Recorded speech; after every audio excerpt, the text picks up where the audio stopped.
that you please silence all electronic devices. For those of you who have requested to speak, there are two podiums in the chamber. The podium in the back is for individuals with mobility concerns. We ask all others to step forward to the front podium. Each podium has a countdown clock located to the speaker's right that will indicate how much time is remaining. A bell will sound when you have 30 seconds left. Speakers registered on the consent agenda items will be taken following the announcements of any items being pulled from the consent agenda. Speakers registered on non-consent items other than public hearings and zoning cases will be taken following council announcements. Speakers will be given 3 minutes to speak on all items within those blocks that they registered to speak on. Before you begin your comments, please state your name. Thank you. Thank you, Jeanette. Before I call the meeting to order, I'm going to call on Councilmember Larsdorf to present our special guest this evening.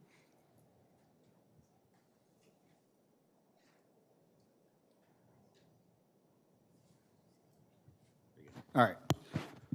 So tonight, we're going to open our meeting with a very special performance by Lone Star Elementary School. This past weekend, I had the pleasure of attending their Veterans Day event, which was completely over the top, probably one of the best I've ever seen any school put on. It was such a huge honor to be a part of that, but in the end, they said they forgot to sing one song, and they were crushed about it because they had spent so much time working on it. So here we are tonight. We're going to be blessed with their performance, and the fact that they just care so much, not just about their veterans, but in their community, means a lot to me, it means a lot to the city. So guys, please, the stage is yours.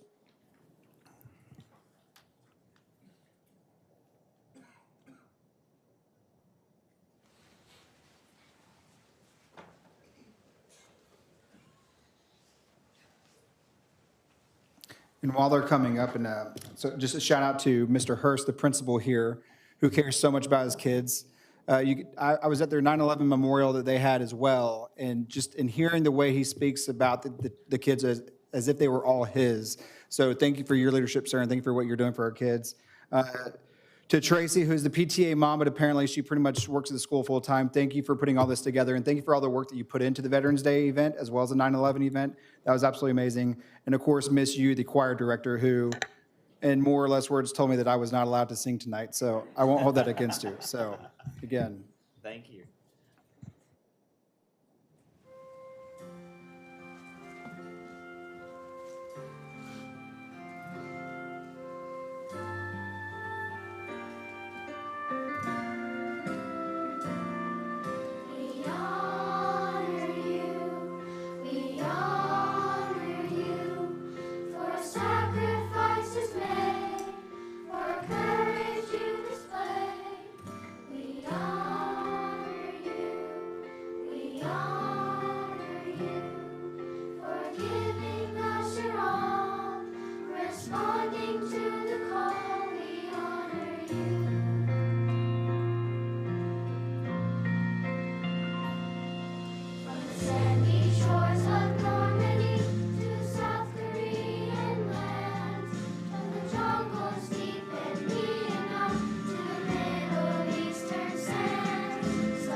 Elementary for that wonderful performance. And parents, thank you as well. Just if you're a parent or guardian, grandparent, can you guys just wave your hand for a second, let us know you're out. Thank you so much. We appreciate you. So. The beginning of your concert next year. Thank you. Great job, guys. Thank y'all for being here. With that special entertainment, I will call our meeting to order. Tonight's Sorry, kind of a dud. Jared informed me that it wasn't very loud. Try that again. Tonight's invocation will be given by Reverend Dr. Brian Coulter from the First Presbyterian Church. Please rise for the invocation and remain standing for the pledges of allegiance. Thank you. Where I come from, when you hear a choir like that, you say amen. Amen. Amen. Thank you all. That was very special. Where I come from also, we say we make a transition from getting here to being here. And so hopefully this prayer helps you from getting here to actually being here and being present. Let's bow our heads. Sovereign and mighty and wonderful God, we give you thanks and praise for all of your awesome works. For you are loving and good and gracious, and we thank you for your creating and sustaining day by day by day. Thank you for making each of us in your image to exist together in community with one another. And we thank you for our city. Thank you for our elected officials, the businesses, the churches, the synagogues, the schools, the parks, the families, the partners, the individuals. Thank you for all your beloved children who make our city a place that is Fort Worth it. We acknowledge that we do not deserve all this goodness. We are not worthy of your favor because we've messed up a time or 2 or 12, and we've fallen short of the vision that you've given us to live into. So we admit we're not worthy of all this, but I guess that's why you call it grace. May we extend your grace, your gift to others tonight and tomorrow. May we extend your welcome to strangers present and those still to come. May we be stewards of your radical hospitality and your prodigal love. God, I pray for this meeting tonight. I pray for those present in person and those present online. I pray for our council members, our commissioners, the speakers, our directors, and our mayor to receive your wisdom and your guidance. May they listen with their ears, may they hear with their hearts, and may every decision they make on this night be for our benefit and for your glory. We pray this and we pray all things in your holy name. And we love you, Lord. Amen.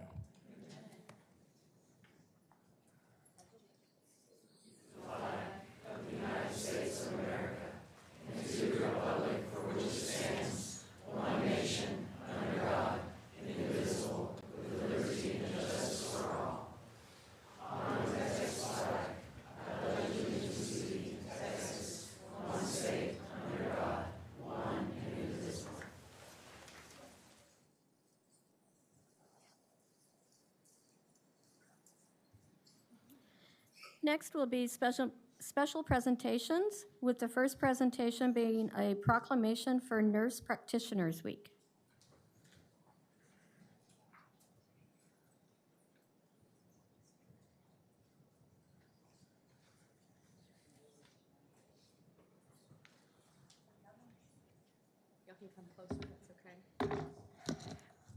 Good evening and welcome to your Fort Worth City Council.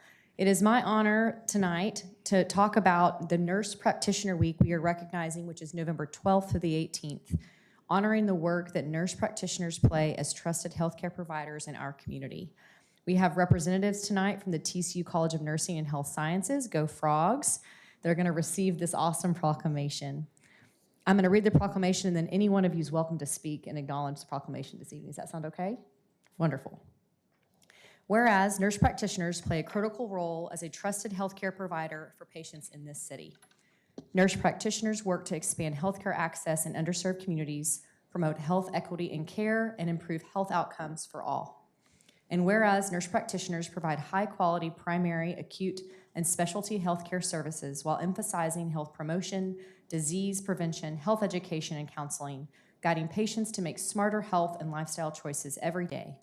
And whereas patients depend on more than 355,000 licensed nurse practitioners in the United States to diagnose, manage, and treat their chronic and acute healthcare conditions, the confidence patients have in NP-delivered healthcare is evidenced by the more than 1 billion visits made annually to nurse practitioners across the country.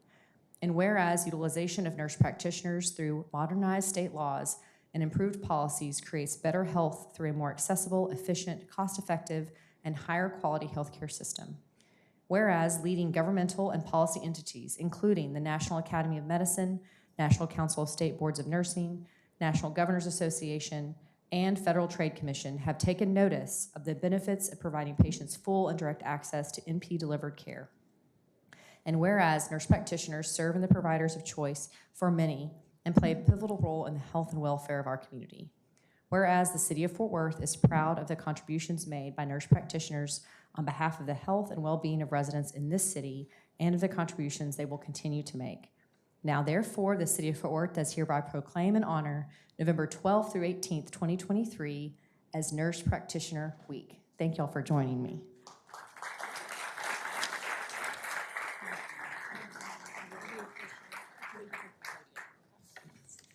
We want to thank Mayor Parker and the City of Fort Worth for the opportunity to be here and to serve all the patients and residents of Fort Worth and Tarrant County. We are honored to be here and to serve all of you. Thank you so much. Anyone else want to say anything? Any of our wonderful students? No? You sure? Okay. Yes? No? Okay, very well. Thank y'all very much for coming this evening. I know you all have very busy schedules and you could be anywhere, but I think the awareness of how important nurse practitioners are to the foundation of healthcare in Fort Worth and really across the United States is understated. So thank you very much for making time. We appreciate you.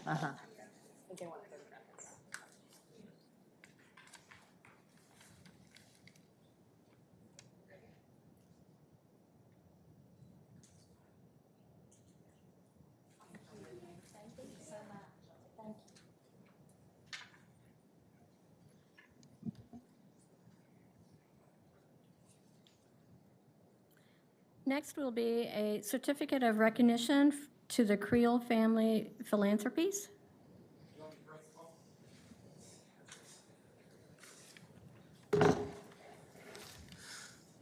Thank y'all. This is the Creel family. You've got Whitney, Todd. You've got Colt, Case, and Kix. I really wanted to do this. If you don't know the Creels, they're great people, and they have been a part of and really started some things in the philanthropic community. And I think for us, we wouldn't be Fort Worth. I think I can say that for the council if we didn't have our philanthropic communities step up time and time again to help us where we need it. And so I'll let them speak about what we do, and I have a recognition here for them. But some of the charities that they've supported, you'll know, the Warm Place, ACH Child and Family Services, Leukemia and Lymphoma Society, Cook's Children, Carter Blood Care, Texas Wildlife Foundation, River Tree Academy, the Net Fort Worth, Down Syndrome Partnership of North Texas, the Clyburn American Warrior Foundation, and the list goes on and on. But we thank you, and thank you for what you're doing. I'm going to read this really quickly here. It says, with the establishment in 2021, Creel Family Philanthropies has emerged as a shining symbol of hope and assistance for individuals confronting life-altering illnesses and those endeavoring to attain quality education. This philanthropic initiative truly exemplifies the unwavering spirit and compassion of its founders, Whitney and Todd Creel. Creel Family Philanthropies serves as it gets harder to read as you get older, kids, I'm just telling you, without glasses, serves as a vital bridge between two crucial missions, revealing that education and the trials posed by life-altering illnesses impact not just individuals, but entire families. Through their altruistic endeavors, Whitney, Todd, and their team not only inspire their own children, but also future generations to embrace the essence of compassion and generosity. To date, the Creel Family Philanthropies has established partnerships with more than 20 organizations and has successfully raised close to $1.5 million through their diligent fundraising endeavors. I commend Creel Family Philanthropies for their steadfast commitment to fostering multi-generational engagement and their exceptional support for community organizations that prioritize education and the well-being of those affected by life-altering illnesses. Thank y'all very much. Let's give them a hand. And I'd love to, if you want to say a few words about what you're doing and how you're inspiring the community. First, I'd like to thank you, Councilman Crane, for having us out tonight. I feel very blessed to be here, and I also want to thank people, Kate and Lindsay, and the rest of our friends that came tonight and then kind of make this thing go around. You know, whenever we started this philanthropy, we had a couple of goals in mind, and that was to give back to the community, but also to instill a sense of giving in our children. And I think that, you know, in today's society, that it's very important for us to continue to give back, and I'm a firm believer that that starts when they're very young. If you can plant that seed when they're young and let it grow, then, you know, when they get older, they'll be a plus to society. My part of the philanthropy is the education part. I'm a firm believer that there should be no child that's held back or doesn't have a chance at a successful career because lack of education, whether it's cost or whatever it is. And so I think that what we're trying to do is get opportunities where opportunities are needed. And we have an event coming up, the Warm Hearts of Winter, that is more of a giving back with your time and hands than it is more of a fundraiser. And I'll let Whitney talk more about that. Well, I will echo his sentiments and thank you for having us tonight, and thank you to our team. We wouldn't be here without y'all. It takes everybody to make it go round. But yes, Warm Hearts of Winter, consider this your extended invitation. It is a family-friendly event on December 9th, benefiting communities and schools. So if you're not familiar with that organization, I encourage you to look them up. They are wonderful, and it's going to be a great day of fun. My side of the philanthropy is the life-altering illnesses. I lost my mother to lymphoma. And after that happened, I just decided I wanted to make a difference. And so our Cowtown Summer Soiree was born. We've raised quite a bit of money for the Leukemia and Lymphoma Society through that. And it's been wonderful. So there is nothing that brings us more joy than giving back. And we hope to continue doing that and also instill it in our children. So thank you for having us tonight. Thank you. Yes, here you go. All right, thank you.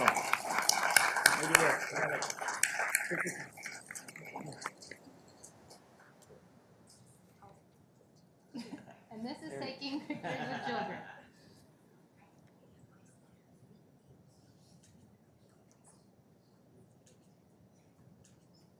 Thank y'all. Thanks for being here. Yes, of course. Yeah, good to see you. All right, thanks.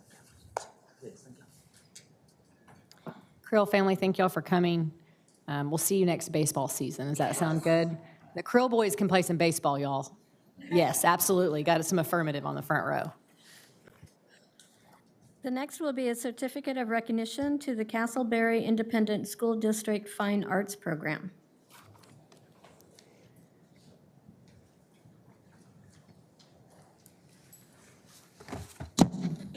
The more the merrier, as they say, and I know that there are other dignitaries and members of Castleberry ISD here, including trustees. Feel free to come on up, please. Yeah, we got room.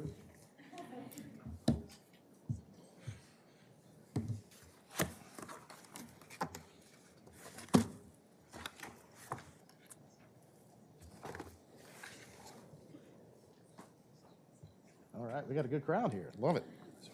Yeah, I need to get it. Okay. All right.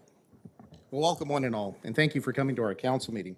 I have a certificate of recognition to present, I guess formally, to Stephen Moss. Let's see, we haven't had the opportunity to meet. Good to see you. But I do know of what he has been able to do. With Castleberry ISD, which is one of our ISDs in District 2, they're on an upward trajectory. They're doing really fine things. And to toot their superintendent's horn, Renee Faulkner-Smith, among her key achievements has been turning that district accountability from a C rating to a B rating. And they're not done yet. So I think they've done remarkable things. So without further ado, I want to read this certificate of recognition for what their art students have done. All right, it reads, Castleberry ISD and the Castleberry ISD Fine Arts, above and beyond performance in multiple art competitions and contests, demonstrate the school's district's dedication to the fine arts and their students' successes. Castleberry ISD achieved major accomplishments in 4 different areas, including being recognized by the National Association of Music Merchants, the Texas Art Education Association, and specifically Castleberry ISD Superintendent Renee Faulkner-Smith receiving the Texas Music Educator Association's Distinguished Administrator Award. All of these accomplishments are made possible with the incredible work of the Castleberry students, bringing recognition and artistic excellence to their school and district. One Castleberry ISD student was awarded the overall winner of the Youth Art Month Flag Competition. So thank you to all who supported and contributed to the fine arts, and thank you to Castleberry ISD for their continued successes and achievements. And this certificate is presented on behalf of my council district. So, Mr. Moss. Superintendent. Thank you very much. Would you like to please? Good afternoon. 3 months. Congratulations. Well, we want to thank everyone here on the council for allowing us to be here. We are honored, as always. Councilmember Flores, thank you as well. I just wanted to take a moment to brag on the people who pretty much build all of the bricks in the school and make us look wonderful. And those are our student representatives. Student representatives, would you raise your hand? These kids are absolutely amazing. And just recently, our mariachi program just attended the UIL State Mariachi Contest for the first time in the history of the school. And they earned the top rating there, which is remarkable. We're very, very proud of them. And then again, just recently, our marching band just went to the UIL State Marching Competition as well and did beautifully. And then they're also, for the very first time in the history of the school, going to be going to the State Wind Ensemble Festival this May. So we cannot say enough good things about our students. We honor our teachers at a time sometimes when it is very difficult to teach nowadays. And we are blessed to have wonderful educators. We're blessed to have wonderful teachers. And if you see all of the people here right now, Castleberry is all about support. That's what we're about. And we have almost every single one of our school board members, if not every one of them here. So we thank you and we honor you. And lastly, our superintendent. I've taught in public and private schools. And I've also taught in the district that has one of the largest high schools in the country. Our superintendent is without question the real deal. And so we're very, very thankful for her leadership. And again, thank you this evening for allowing us the opportunity to come and be honored. Thank you so much. Awesome.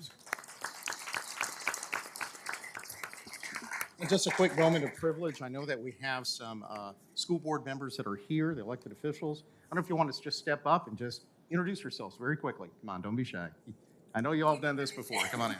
Hi, my name is Ariela Martinez. Thank you all for having us today, but more so being able to highlight our students, our staff, who really make this possible, our mariachi team, everyone that's here. But I'll go ahead and pass it over so everyone can get through.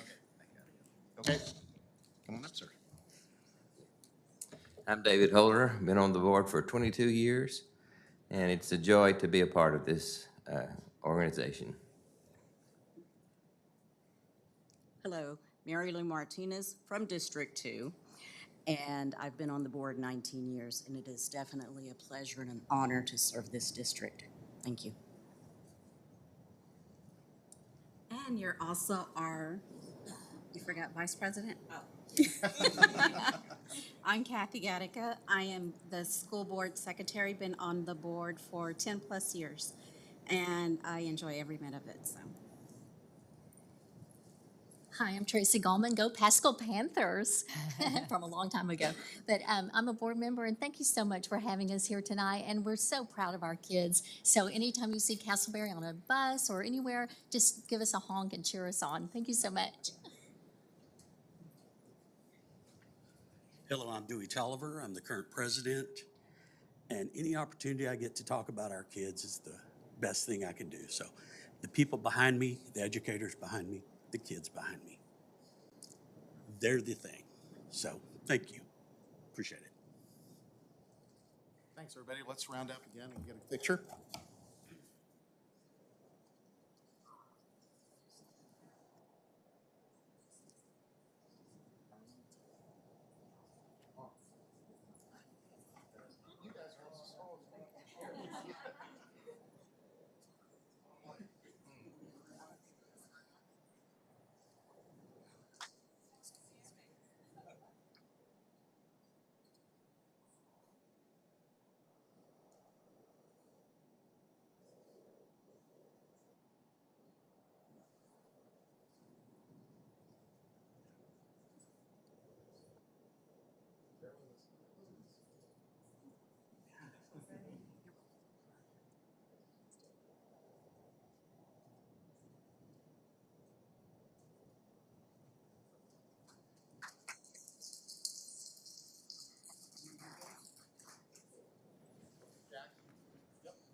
Thank y'all for coming today. Juan Carlos, next time I come to school, he let me in the mariachi room before, and I ruined practice, but you're gonna let me in again. He doesn't hear me talking to him.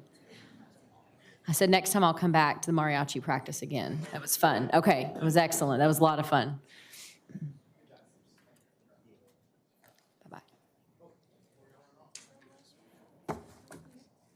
Oh.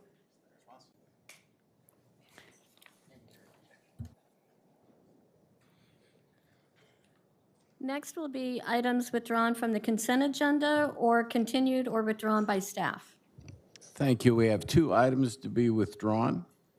One is MNC 23-0959, and the second is MNC 23-0982. Mayor, next will be the speakers on the consent agenda, and I believe we have 2. Thank you, Jeanette. Our first speaker is Adrian Smith, followed by James Smith. Yes, Adrian Smith. I am one with the people. MMC 230972 for those who have paperwork or documentation to follow along. The gist of this particular MMC is to replace the cast iron water lines at Farnsworth Avenue, Helmack Avenue, and Little Page Street. Also to include Williams Reed Road through Sandy Lane. Now, what I just stated was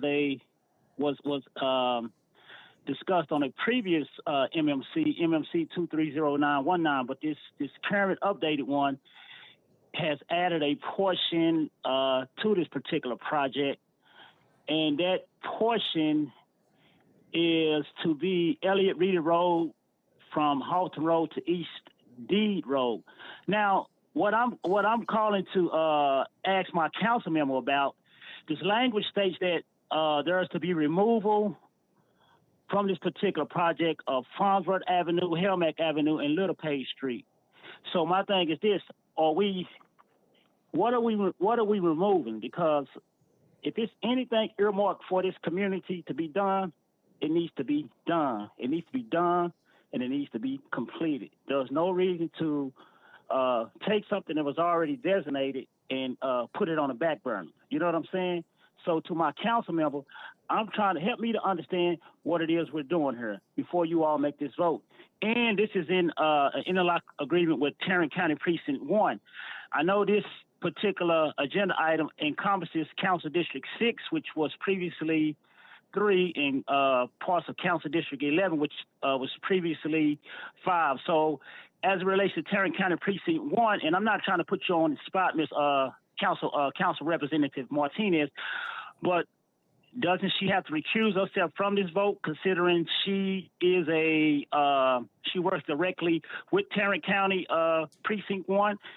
And if she doesn't, I would like an explanation as to why she doesn't, from either the chair or the city attorney. Again, to my council member, there's no need for anything to be taken off the table as it relates to District 6 or this community. And the community I speak of, for those who might be in the dark about it, I'm speaking about the Como community. So my council member, you know you've already been put on notice, placed on notice. So I ask you, before you all make this vote, if Councilmember Martinez is to recuse herself, you all have to vote on this separately from this whole conglomerate of this one-sided, one-down vote that you all are about to do. That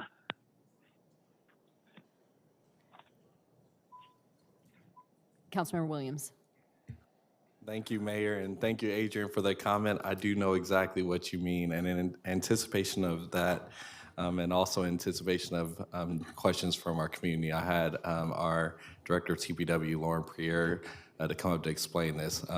It is without doubt we need those roads done, and we are going to get those roads done, and here's your answer.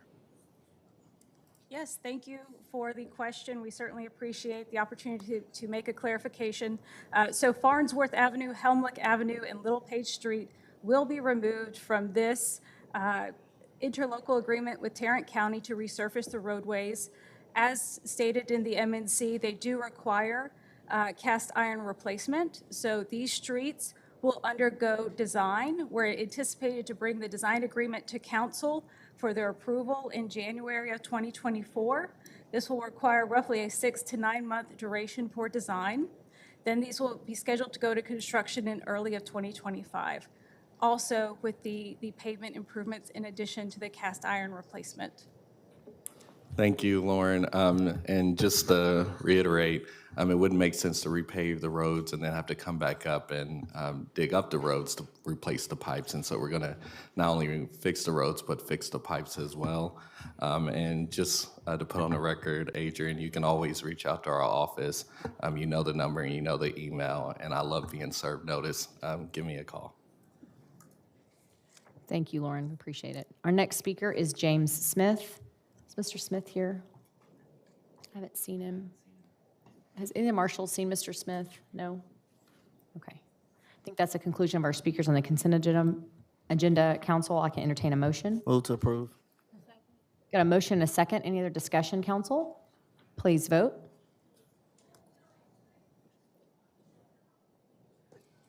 Motion carries. Next will be announcements by the city council members. Councilmember Flores. Thank you, Mayor. Okay, get the slides up, please. All right, Sister Cities was very busy here recently. Many of us attended the Mayor's International Dinner Global Awards over there in the Convention Center, and provides funds to promote Fort Worth globally and enrich our community through what Sister Cities does. So very fun evening at all. Got to share a table with our Toluca delegates. Then related to that, next slide, please.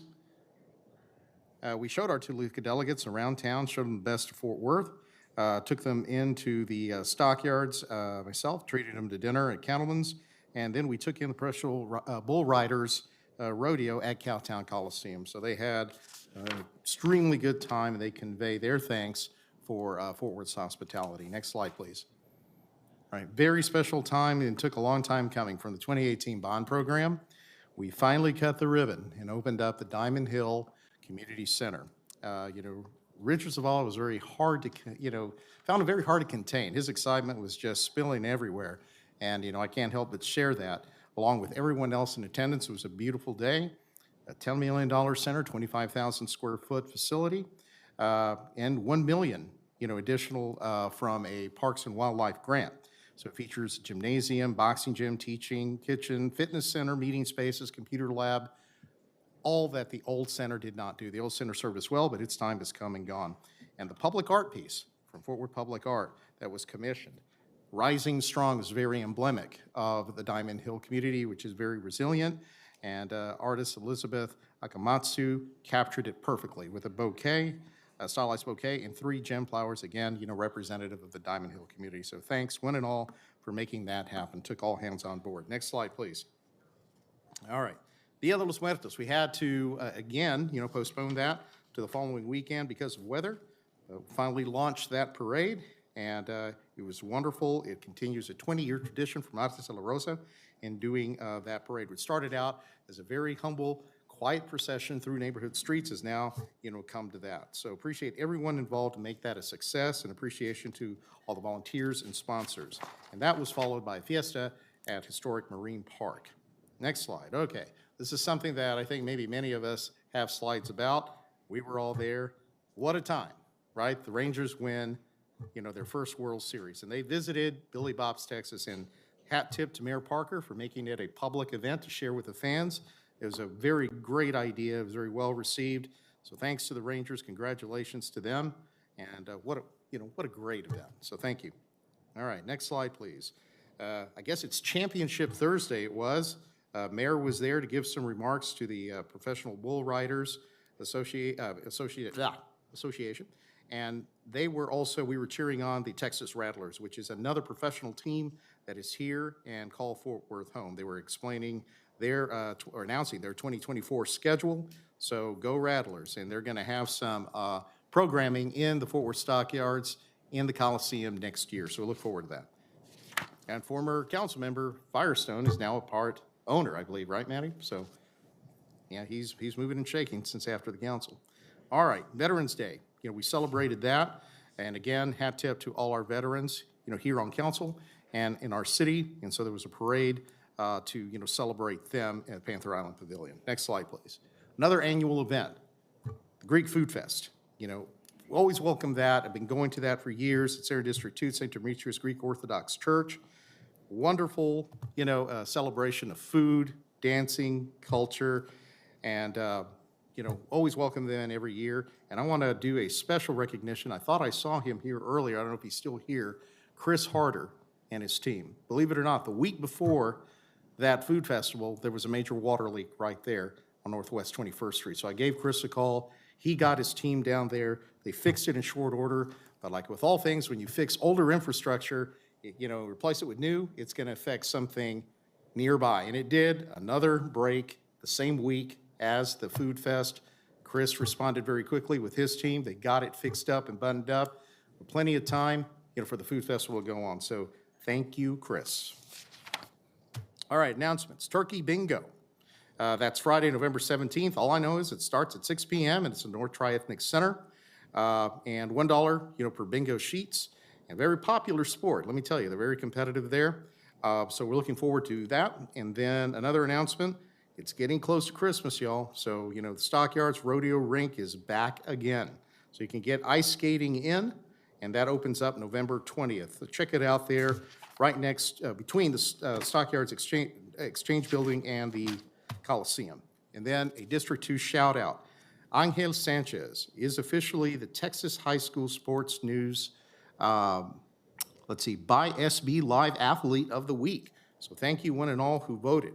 Over 20,000 votes, I've been told. And very athletic guy, very competitive and humble. So hat tip to Angel. Thank you for what you've been able to accomplish, and that's all I have. Thank you, Carlos. Councilmember Crane. One quick announcement. I'm still on a high from this morning at the groundbreaking Las Vegas Trail Neighborhood Health Center. Mayor, thanks for being there. Councilman Nettles, thank you for being there as well. It was a great crowd. This is the first of its kind public-private partnership in what is a healthcare desert in Las Vegas Trail. Cook Children's, JPS has come together to put this facility together. So we broke ground. It was and this will be a great catalyst for change in that area, and I'm happy that we continue on there. Thanks to the staff that made this happen too, Fernando, Victor Turner, everybody else that's sort of been a part from this from the beginning. I appreciate it. Thank you. Councilmember Larsdorf.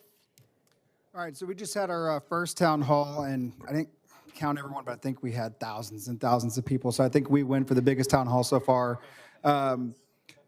Some of the biggest takeaways was the fact that you had to walk like 16 miles down a long hallway, which means we really need a community center, so we're going to continue to fight for that in the north. Homeless camps and the cleanup, that came up quite a bit as well. And of course, just like everyone else, it's an increase in police presence, which I know our police department is doing an amazing job at trying to help us out with that. The biggest takeaway, though, is it's really hard for people to be big mad when there's tacos. So yes, we had JJ's Tacos come out and feed everyone there. So to my colleagues, if you want to keep the crowd a little less rowdy, just bring out some tacos. Next slide. So this goes back to Lone Star Elementary School. These are just a few of the photos from their Veterans Day thing. First of all, they had the breakfast, which I think is great, but then beyond that, they had a parade for all the veterans as well. They had the halls lined with all the students. Then they had a huge presentation from the students and the choir saying, then if that weren't enough, everyone went outside and all the students planted flags. And they all got the story behind Veterans Day and what it meant. So kudos to the Lone Star Elementary for really showing what it means to live in the greatest country in the world. Next slide. I just want to do a quick spotlight for a couple folks that have, I think, make a huge difference here in the city, and they're behind the scenes. They don't get a lot of credit. Joe, to you, sir. Thank you for being that bright light down our hallways upstairs. When you see us frantically going for buttons up here, Joe is always right there to kind of help you out and get things under control. He's always just that beacon of positivity. He'll shake your hand, look you in the eye, ask you how you're doing, and he genuinely means it. So, Joe, thank you for what you do on a daily basis. Next slide. Good job, Joe. Thank you.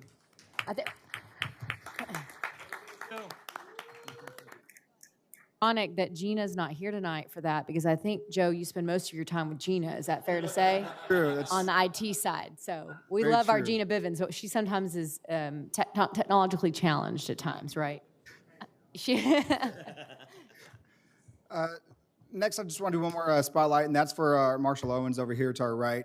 This past weekend, he and I and every other Marine celebrate our 248th Marine Corps birthday, and I think our livers are probably still recovering from it. But nonetheless, thank you for what you do for our city on a daily basis. And I see you in here before everyone else gets in here. You and your entire team sweeping, looking for things that shouldn't be here, taking your job very serious. And so thank you for what you do, for what you've done for our country, and what you do for us here on council. So with that, that's all.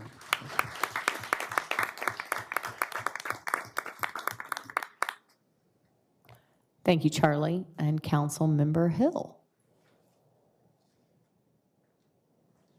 Thank you, Mayor. Well, Councilman Flores already stole my thunder on the Texas Rattlers, but I do want to do a quick plug that Fort Worth will remain the home of the series in 2024. The opening season will begin September the 26th at the Cowtown Coliseum, and then we'll move to Dickies Arena September 27th and 28th. And yes, congratulations to former Councilman Leonard Firestone for winning the National PBR Team Championships in Vegas. Next slide. A quick plug for the Lightscape. It's returning to Fort Worth Botanical Garden this year, starting November the 16th through January the 1st.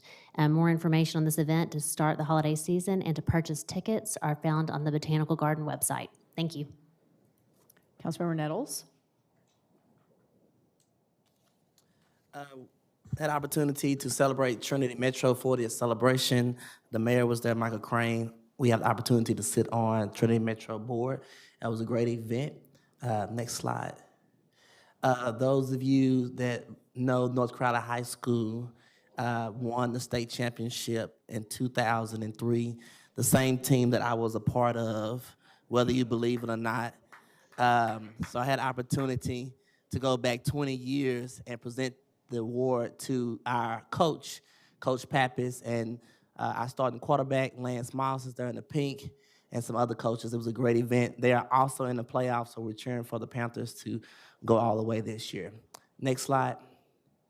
Went to a joint charity ball to celebrate with them, took an award to them. They also received the award, and so it was a great event there. Next slide. Job reentry program, it was phenomenal. A lot of people came out, the line was out the door. We were competing with the Texas Rangers parade, but we were still able to give jobs there. People received jobs on site, and so it's a great event at the there on Campus Drive. Next slide. Siemens ribbon cutting or signing was a great event. I was able to stand in on behalf of the mayor to speak to a waiting crowd to talk about what's coming to District 8.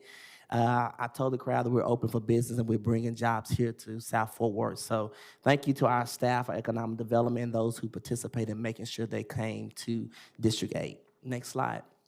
That's it. Thank you. Oh, I do want to say happy birthday to my son, Caleb Nettles, who turned 10 today. Happy birthday. Councilmember Beck. Okay, first up. I had the opportunity to tour the Health Science Center remote area medical clinic before they opened with Councilwoman Martinez. It's a really phenomenal event. They do them nationally. This is the second time that they've been in Tarrant County. The first time was up in Alliance. They offer medical, vision, and dental on site. They even offer well women checkups as well. They were able to treat 375 patients in a weekend, so that's a big deal. Next slide. All right, you've all seen it. We got to celebrate the world champions, the Texas Rangers, for bringing home their first Commissioner's Trophy. Next slide. For Veterans Day, thank you to the food bank for inviting me out and helping being part of a little celebration they had there for the veterans that serve our community once again through the Tarrant Area Food Bank. Next slide. UNT Health Science Center hosted a really amazing Veterans Lecture Series. It was the first annual. Hopefully it'll be back next year, bigger and better. It was a really informative discussion on veterans' health impacts. Next slide. All right, so 70 years of the Optimist Club selling Christmas trees in the parking lot of Farrington Field. I encourage you all to go out there. If you're in the market for a fresh Christmas tree, please consider purchasing it from this group. They do a lot here in the city of Fort Worth in their youth enrichment programs. I was a participant once way back in the day, and I think probably a couple of other my council members too, and this is how they fund those programs. Next slide. right, Parade of Lights is coming to downtown Sunday, November 19th. For more information, you can go to fortworthparadeoflights.org to figure out the best places to sit and watch and park. Next slide. All right, The Grinch is here in Burnett Park, and I hope you join us for a movie night. If you get there before, from 5 to 7, you get to sit with Santa Claus as well. And that's it. Councilmember Blaylock? So just three quick announcements. We have 3 public meetings coming up in District 10. One is Keller Hicks Street Improvements, which will be November 27th at 6:30 p.m. Then we have the District 10 Library Concept Presentation on December 4th, again at 6:30 p.m. And then on Monday, December 11th at 6:30 p.m., we have the Beach Street at Ray White intersection project. These are all available for more information on the District 10 website. And Councilmember Martinez?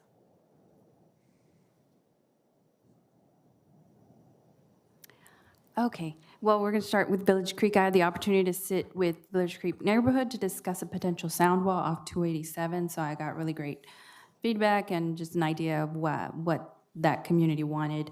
And also I had I was honored and proud to be recognized by Unity Unlimited Incorporated at their 6th annual Irma C. Johnson Hadley Scholarship Gala, so that was a really wonderful night. I also attended the Artes de la Rosa parade, Day of the Dead parade, so that was the first time that I was able to attend in this role, so it was really great. Also, last weekend, did a visit of an urban farm here in South Fort Worth, Southeast. Mind Your Garden, Texas Health Resources is doing a tour of the different urban farms in East Fort Worth. And ended the night with the HW&T Hispanic Women's Network of Texas Gala supporting their annual fundraiser that the money raised goes towards scholarships in their Young Latinas program. Next slide, please. Last week, I had the pleasure of doing story time at Reby Carey to a bunch of toddlers, and it was really great experience. I really enjoyed my time there. I was also very happy to help support the East Fort Worth Business Association Community and Scholarship Awards Banquet, and congratulations to 2 community leaders that are here, Julie Taylor and Cindy Bowling, for being recognized at the event. This weekend, I had the opportunity to sit in on a meeting with the Eastland neighborhood just to address and work with the community on some concerns that are happening out there. I also toured the Meadowbrook Golf Course. For those who don't know, that's going to be completely redeveloped. And so I just wanted to get a good idea of what it looked like before, and so I can fully appreciate what it looks like when it reopens in summer of 2025. Black Coffee Pop-Up, just helping support small businesses in East Fort Worth, so that was a really great event that Black Coffee put together. Next slide. And I neglected to share that I have a new district director. Welcome, Rachel Arellano. Rachel comes from the county, and I think she's in her 4th week. Yes. Next slide, please. And at the last council meeting, I had the date wrong for my inaugural resource fair, so that is Saturday, December 2nd, from 9 a.m. to 11:30 at Dennis Duncan Elementary School. Please join us and please share. Thank you.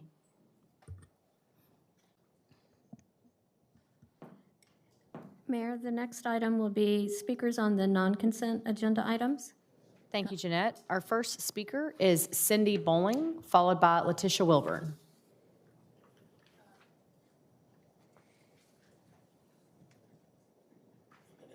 Cindy, I have you down to speak. You made that face on the Meadowbrook Golf Course renovation. Yes, ma'am. Of course. Thank you, Mayor. I got confused. My name is Cindy Bowling. I live in Central Meadowbrook, and I am the president of Central Meadowbrook Neighborhood Association. And the amazing Meadowbrook Municipal Golf Course is located in my neighborhood. Thank you. That's why I'm here. Thank you to the citizens of Fort Worth who voted for the funds. And thank you for our city leaders who we learned during our event Saturday before last that we're getting more than $7 million. We were all just blown away by it. And we are so deeply appreciative of everyone who sees the value of our golf course. I know Jeanette drove it last Saturday and had a great time, and my neighbor Rick Hausler loved showing you around. It's an amazing asset to our city. And I didn't know you could go and play for free. I'm not a golfer. So thank you, all of you, for what you've done for us. Thanks. Thank you, Cindy. Council, our next speaker is Letitia Wilburn, followed by Richard Perez.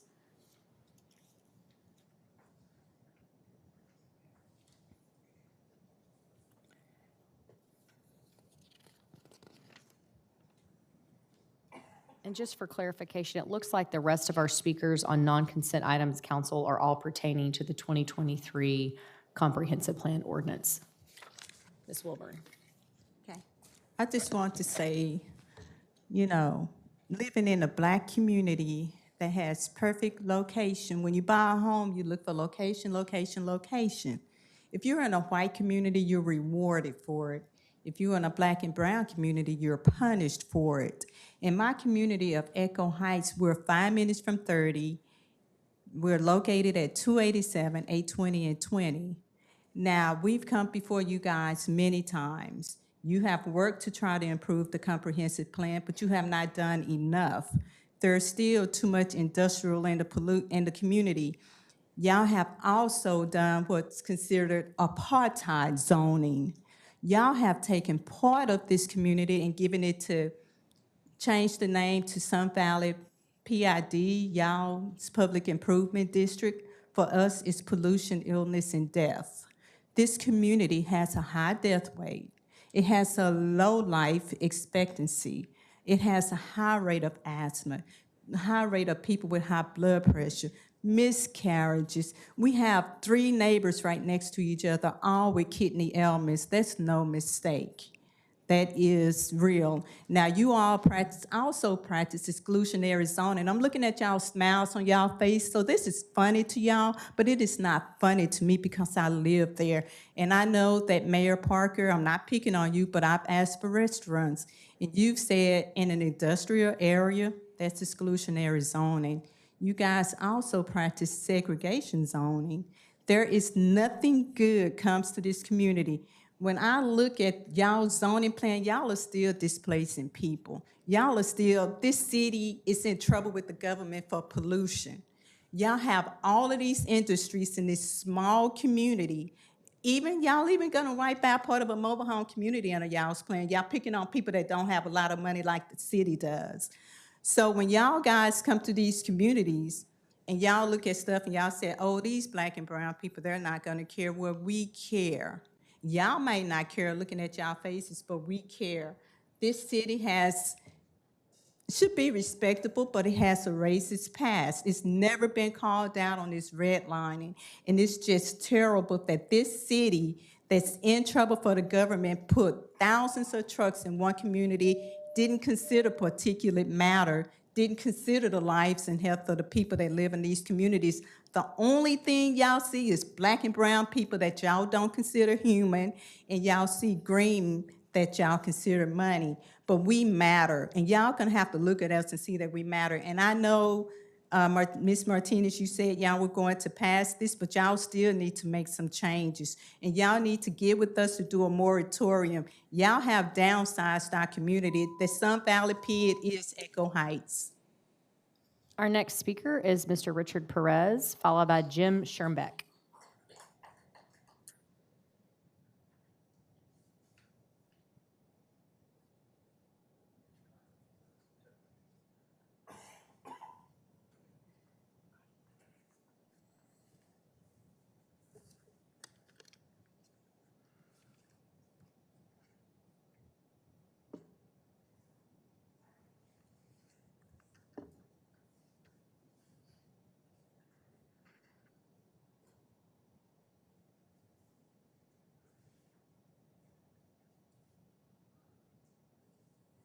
Good evening, council, staff, mayor. I'm Richard Perez, 1400 North Commerce Street, also a member of the Environmental Coalition of Communities. I just wanted to share an article with you that parallels some of the concerns that our environmental group is focused on with Echo Heights and Stop 6. This is an archival article I wanted to share with you. This is from 1991, and this is written by Jeff Gwynn, Star-Telegram, also an award-winning book writer. And it illustrates, and it has quotes from my dad, who stood here 30 years ago with concerns about encroachment of businesses into our neighborhood, right behind the Rosemarine Theater. Back then, there were some unscrupulous businesses, and there was also some planned development there, and it was encroaching.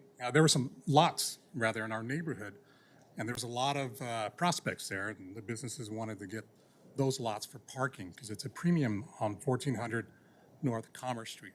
Now, the environmental impact really wasn't spoken much then, but the encroachment of businesses into our residential area was a concern. But I wanted to bring this article to light. It's an old article because it was a collaboration between my dad and this city council. Back then, there was another Carlos in District 2, Carlos Puente. He worked with my dad along with the city planner, Bruce McClendon, and they came up with an idea to work out a deal with the businesses and actually to get a vote for the zoning to change. Our neighborhood was not what it is now. It was more of a peppered type of mixed use that could allow for business encroachment. But working together, that collaboration, they were able to come to a nice solution. That solution was to get the entire neighborhood zoned residential B, I believe, most of it anyway. And then just a side note on the end of the article there was a little bit of infighting within that city council back then, and maybe some a lack of knowledge of the area of the council. But if you look at the final slide, this is where I live now. This is right behind the Rosemarine Theater. There's a lot of industrialization there, but for the most part, it's B residential. That collaboration between the city and my dad and the residents there came up with a really nice solution that protected the environment and the residencies for us. With that being said, everyone just have a good, happy holidays and a happy Thanksgiving. Thank you. Thank you, Mr. Perez. Our next speaker is Mr. Jim Schoenbeck, followed by Adrian Smith.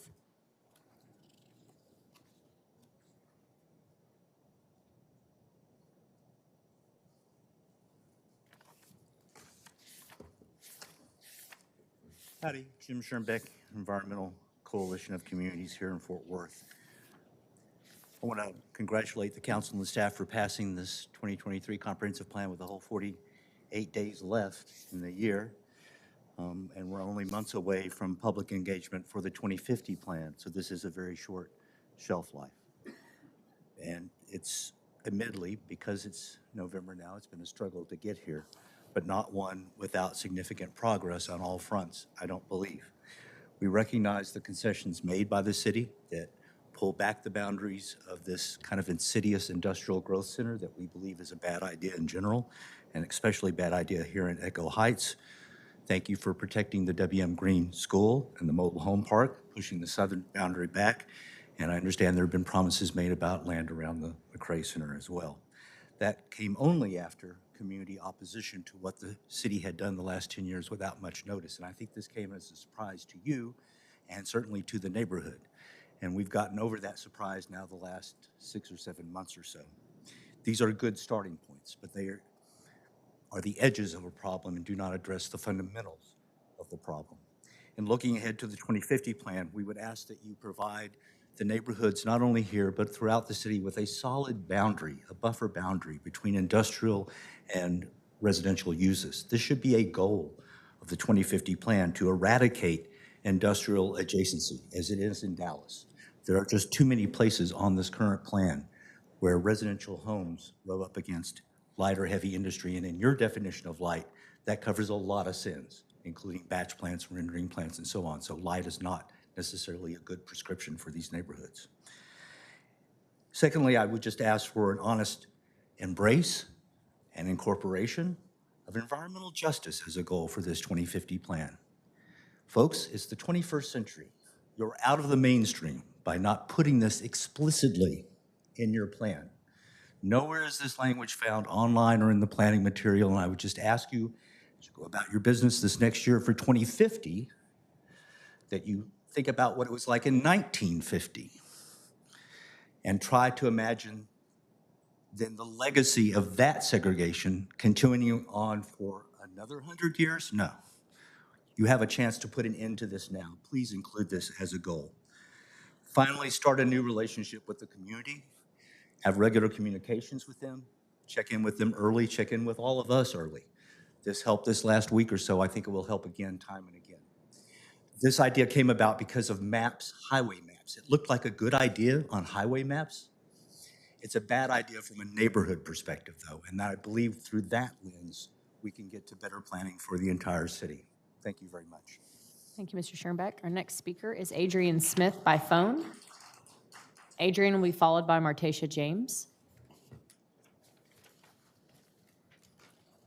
Whereas the 2022 comprehensive plan includes without limitation provisions on land use, housing, parks, and community services, libraries, human services, neighborhood capacity, building, economic development, transportation, education, historic preservation, urban design, arts and culture, police services, fire and emergency service, environmental quality, public health, and municipal facilities. The comprehensive plan. We truly know that all doesn't mean y'all within Fort Worth. It's time for this council.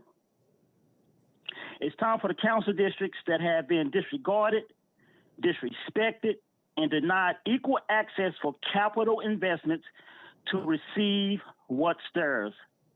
It's time for elected officials to honor the positions of service they've been put in. There's no room for anything else otherwise. It's time for the collective will of the people, which hold the power to hold accountable those in which they have chosen to represent them. Two options. We vote them in, we can vote them out. To Councilmember Nettles in District 8, to Councilmember Williams in District 6, to Councilmember Martinez in District 11, and to the absent Councilmember Gina Bivens in District 5, your communities, our communities, are the ones that have been denied the longest as it relates to anything that is viable for the success and sustainability of a community or a people within a community. So it's up to you to step up and do what's necessary for your constituents, because your counterparts, trust me, they are doing whatever they need to do for their constituents in their communities. And we know a lot of their communities are considered the affluent communities, but you four have an obligation, a greater obligation to your communities, because your communities are the communities that have been denied the longest. And Ms. Martinez, as it relates to the Stop Six and Echo Heights corridor, we know that Gina Bivens is the catalyst for a lot of this ongoing behavior. You have an opportunity to be different than she was. She served for 10 years and did nothing. You have an opportunity to make a difference. Ma'am, you need to be the one to help make a difference in this community. Do better, Mayor. Do better, City Council. That's the last of our speakers from Mr. Smith. Next is Martacia James, followed by Mr. John McFarland.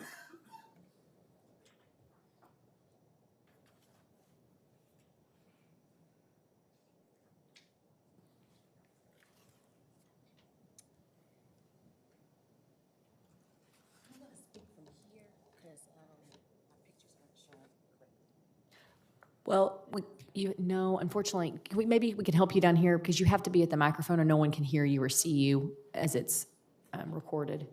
Thank you.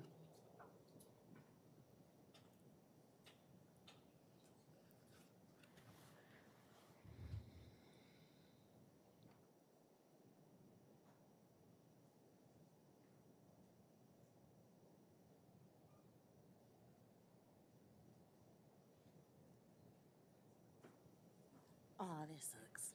Okay, well, the first photo is just simply showing Miss T's backyard and where the trucking company is literally in her backyard.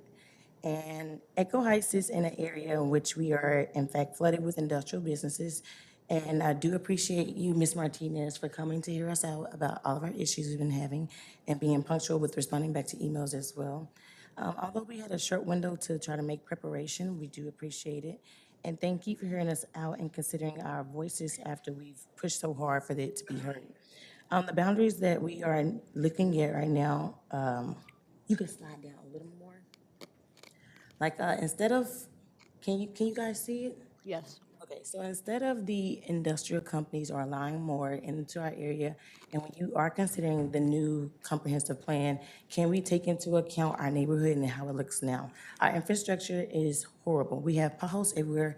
At this point, I have messed up 2 tires, and I just got the car not too long ago, and I'm always running into nails in the neighborhood. We also recently just had a tree to fall down in the neighborhood as well.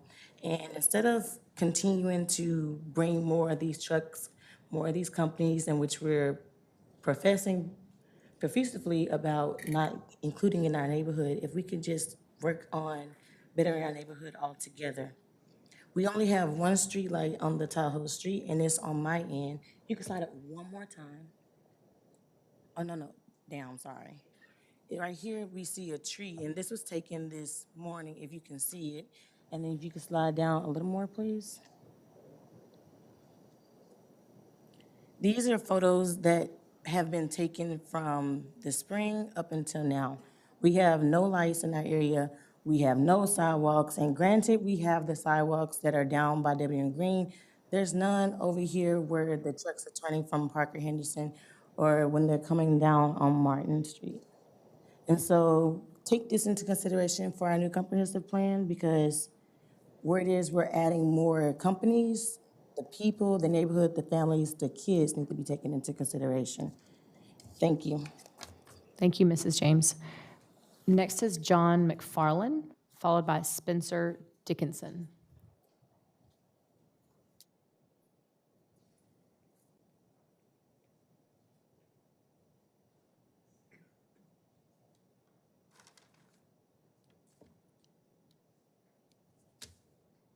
Hello, John McFarlane, Greater Fort Worth Sierra Club, 2104 Washington Avenue, 76110.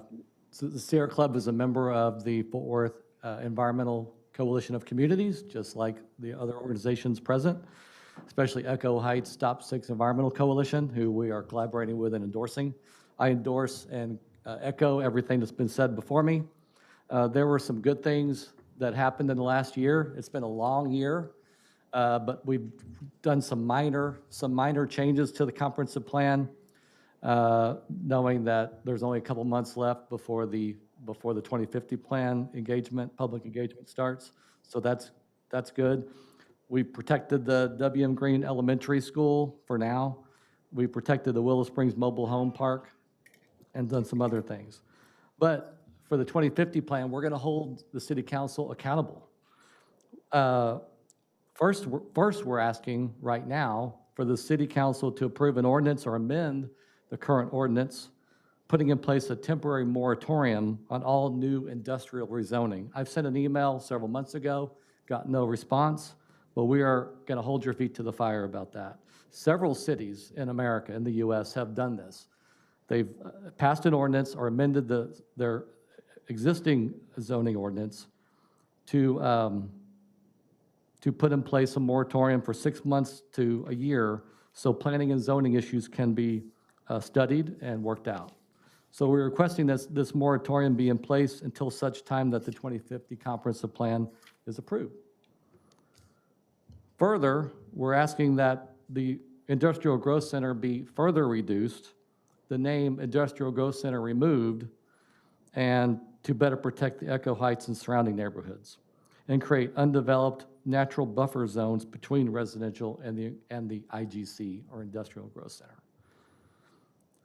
Also, as Mr. Schoenbeck stated, environmental justice must be integrated into the 2050 plan, recognizing that communities of color are disproportionately affected by industrial development, air and water pollution, and damage to infrastructure such as crumbling streets, like Martasia just mentioned, due to all the trucking, all the heavy trucks.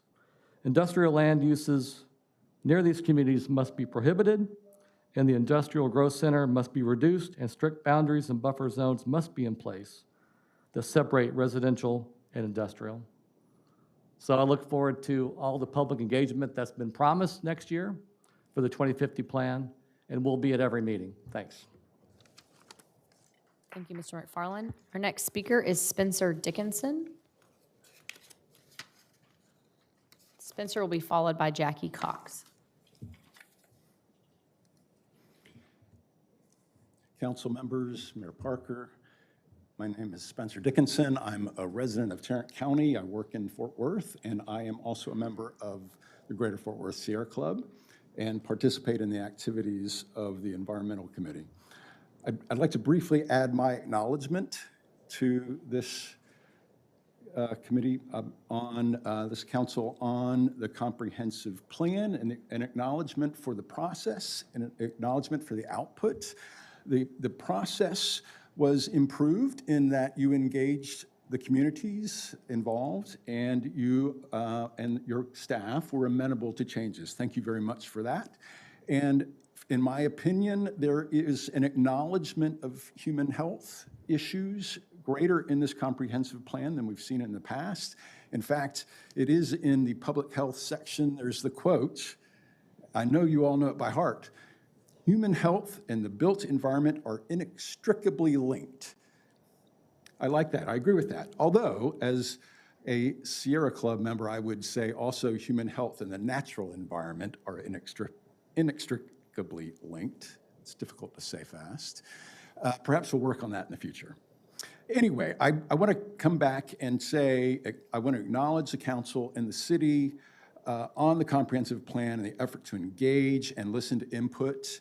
And as my colleague John just articulated, we need to ensure the next step as we go into the next comprehensive plan that we are going to do the hard work to further the efforts and that have been accomplished in this comprehensive plan. And that means reducing industrialization in vulnerable communities, like in Echo Heights, promoting sustainability throughout the works of the city in everything that we do. And certainly, I know that we will want to be a part of that. Thank you very much. Thank you, Spencer. Our next speaker is Jackie Cox.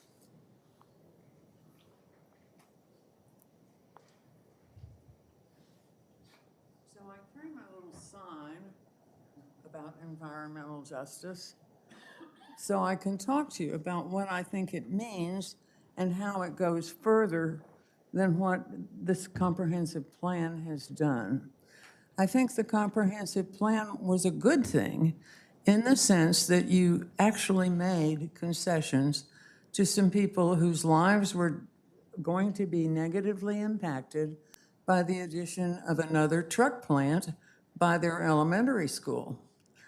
But it doesn't fix the fact that there are still several truck plants very close to the elementary school. And it doesn't fix the fact that it's not a healthy place to breathe, and you have a lot of water pollution that comes from industrial waste being dumped in the neighborhood. So there's a lot still to do. And I'm hopeful, because some of you I know really take seriously the need to protect your neighborhoods. So I'm hopeful that you will try to find ways to do that. I know that the Texas legislature just made it harder because they say that everything that has to do with regulating industrial waste is exclusively the province of the Texas TSEC, and you can't do anything to intrude there. But you could provide investigators. You could have people out taking water samples. You could have people out taking air samples. You could put machinery out that takes the air samples.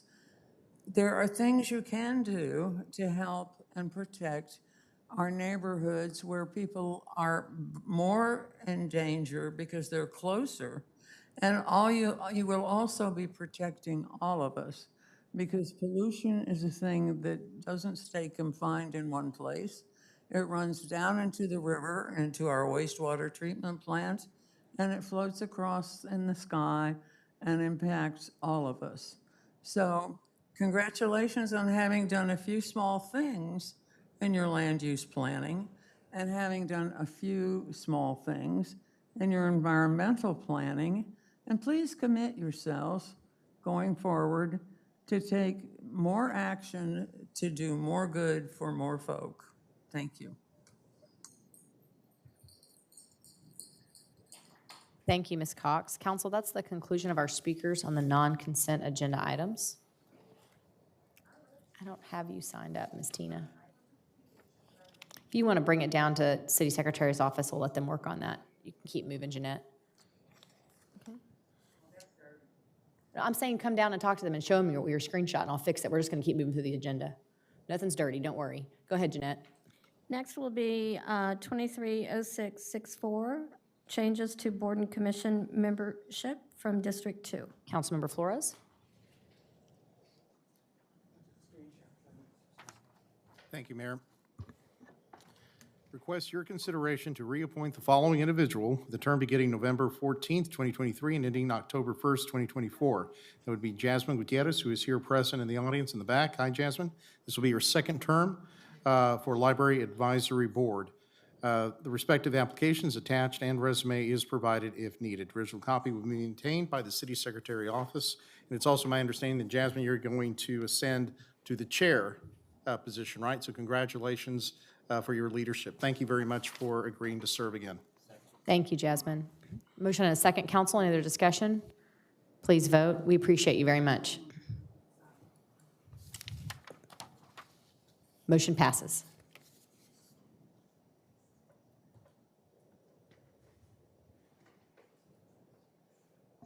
Next, we have board appointments from District 6. Councilmember Williams.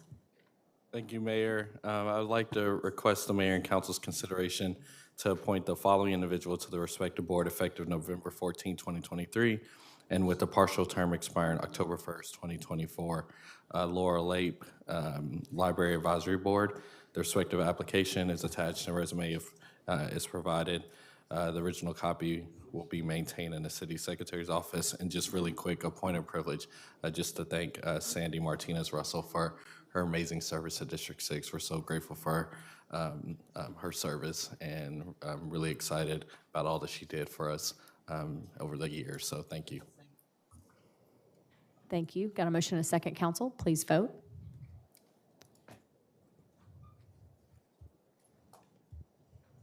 Motion carries. Perfect. Mayor, next is item 230771. Thank you. Before we have our staff report from Eric Flatiger, Ms. James, I'll have you speak. You can have your 3 minutes now, if that would be okay. This is on the comprehensive plan. Thank you.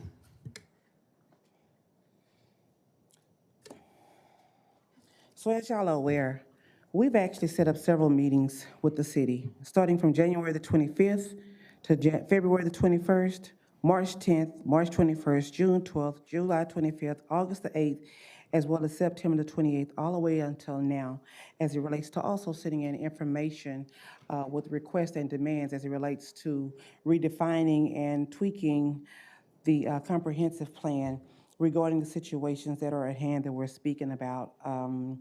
The zoning that needs to be reformed is well needed, not just in the Echo Heights area, and I know that it's a whole city plan that's put together, but the environmental race is one of the Black and brown communities that would probably have nothing to say or little to say in a form of resistance as the city came through and changed different things over in the community to create and allow more industrial companies and pollutions and communities that have been given a death sentence, basically zone dead.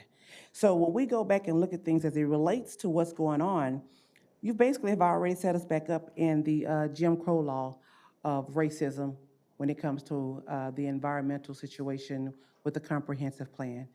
We're just asking that you take in consideration what we are dealing with.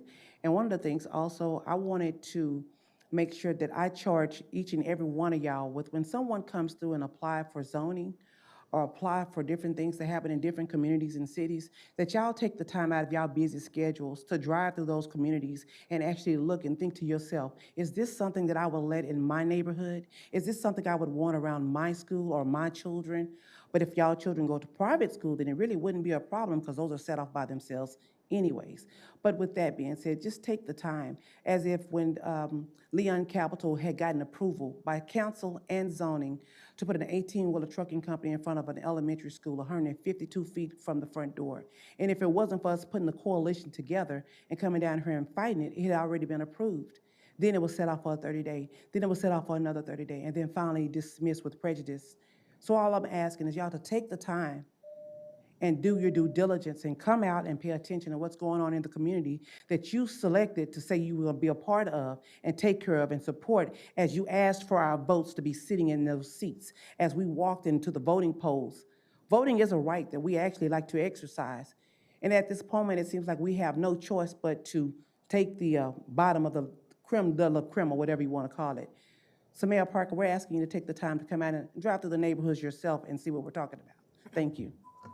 Council, that's the conclusion of our speakers. We'll now move to the staff report from Eric Flatiger.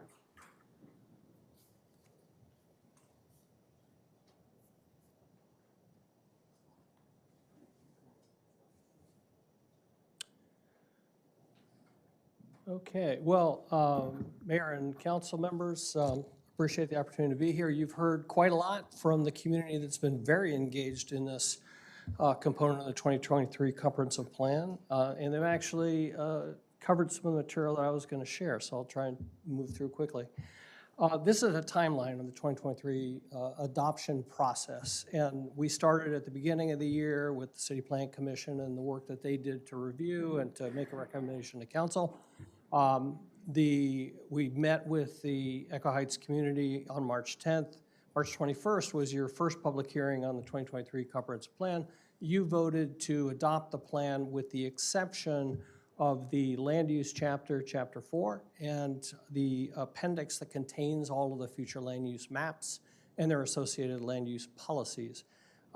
We came back in June, July, had additional meetings, as you've heard from community members, and then came back to you again in August 8th. You held another public hearing and you adopted Chapter 4. You adopted the entirety of the appendix with future land use maps with the exception of the Southeast Sector future land use map and policies. And that is what is before you today on the agenda and addressed by the ordinance that's before you. We did hold a couple of additional meetings in September and October. Open house meetings. During this process, working with the community, we've made a number of changes as you've heard a bit about.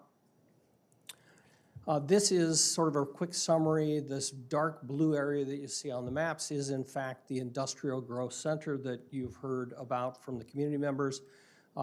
Through changes, working with the community and the Councilmember Martinez, we've actually reduced the Industrial Growth Center from 671 acres to 562 acres. So that's a reduction of 109 acres from that Industrial Growth Center. So a pretty significant drop there. We've made specific changes, and I'll just show you a few of those. This is actually not even included in the Industrial Growth Center reduction. This is just a light industrial designation, the purple that you see. We are proposing to remove that light industrial designation from this strip. And you've heard from Ms. Wilborn, her house is actually behind the trucking operation that you can actually see in the center of that light industrial. So the proposal is to just change it to single family residential to convey to the community, to developers that this is an area that we would want to see developed as single-family residential and not as industrial uses. In this slide, you're seeing on the left the adopted light industrial, in the purple, the dark blue Industrial Growth Center. On the right, are the changes that we have made in this current proposal. The mobile home park that you'd heard mentioned earlier, we're changing to the manufactured housing designation that is within the city's comprehensive plan. And then below that, you can see the orange color on the right, the low-density residential designation. And in addition to that, a strip of vacant undeveloped agricultural along the eastern boundary. You've heard about the request for buffers. This is in fact what this is intending to do, is to separate future residential development from the existing industrial development that is there. And then just south of that, you can see that light blue. That is the Green Elementary School. You've heard mentioned the change to protect that school, and that is what you're seeing. On the left, you see that as light purple, that light industrial designation. On the right, it's changed to vacant undeveloped agricultural. So that surrounds that school with non-industrial designations. So moving north, just north of 287, this is actually really in the Village Creek Neighborhood Association area, but it's part of the Industrial Growth Center. On the left, the Industrial Growth Center, that dark blue. On the right, that modification to provide for low-density residential and medium-density residential. The community center is actually just to the west of there, just north of that other medium-density residential site. And in addition to the map changes, we've got a couple policy changes. The image that you see here on the right is in fact that one page that this ordinance tonight is addressing. The industrial, or the map showing the reduction in the Industrial Growth Center. On the left and in the policy column in the center, you're seeing the changes that we're making to the policies that are associated with this specific location. The first is prevent expansion of the adopted 2023 Loop 820 East US 287 Industrial Growth Center boundary. So that's, once this is adopted, with the reduction of 109 acres, that would be the new boundary that would be identified and prevented from expanding further. And then in addition to that, a new version of number 16, promote compatible commercial and industrial development within the Loop 820, within that growth center that remains. And one of the things we wanted to clarify is that industrial growth centers, in fact, are intended to accommodate commercial development as well. So we wanted to make sure that was called out in the policy specifically. So our recommendation is that City Council vote to approve the proposed 2023 Comprehensive Plan, Southeast Planning Sector, Future Land Use Map, and Policies. And I'm happy to answer any questions you may have. Thank you, Eric. Questions from council? Councilor Martinez? Can you speak about there was a comment made that the new comprehensive plan was going to wipe out a mobile community. Can you speak to that? What I suspect that was related to the change in the map on this slide. And actually, it's not wiping out a mobile home community, it's actually protecting it. And one of the reasons that we want to do that is that affordable housing has become a huge issue for the city. It's a huge issue across the Metroplex. We've got a lot of growth coming in. We have very limited affordable housing.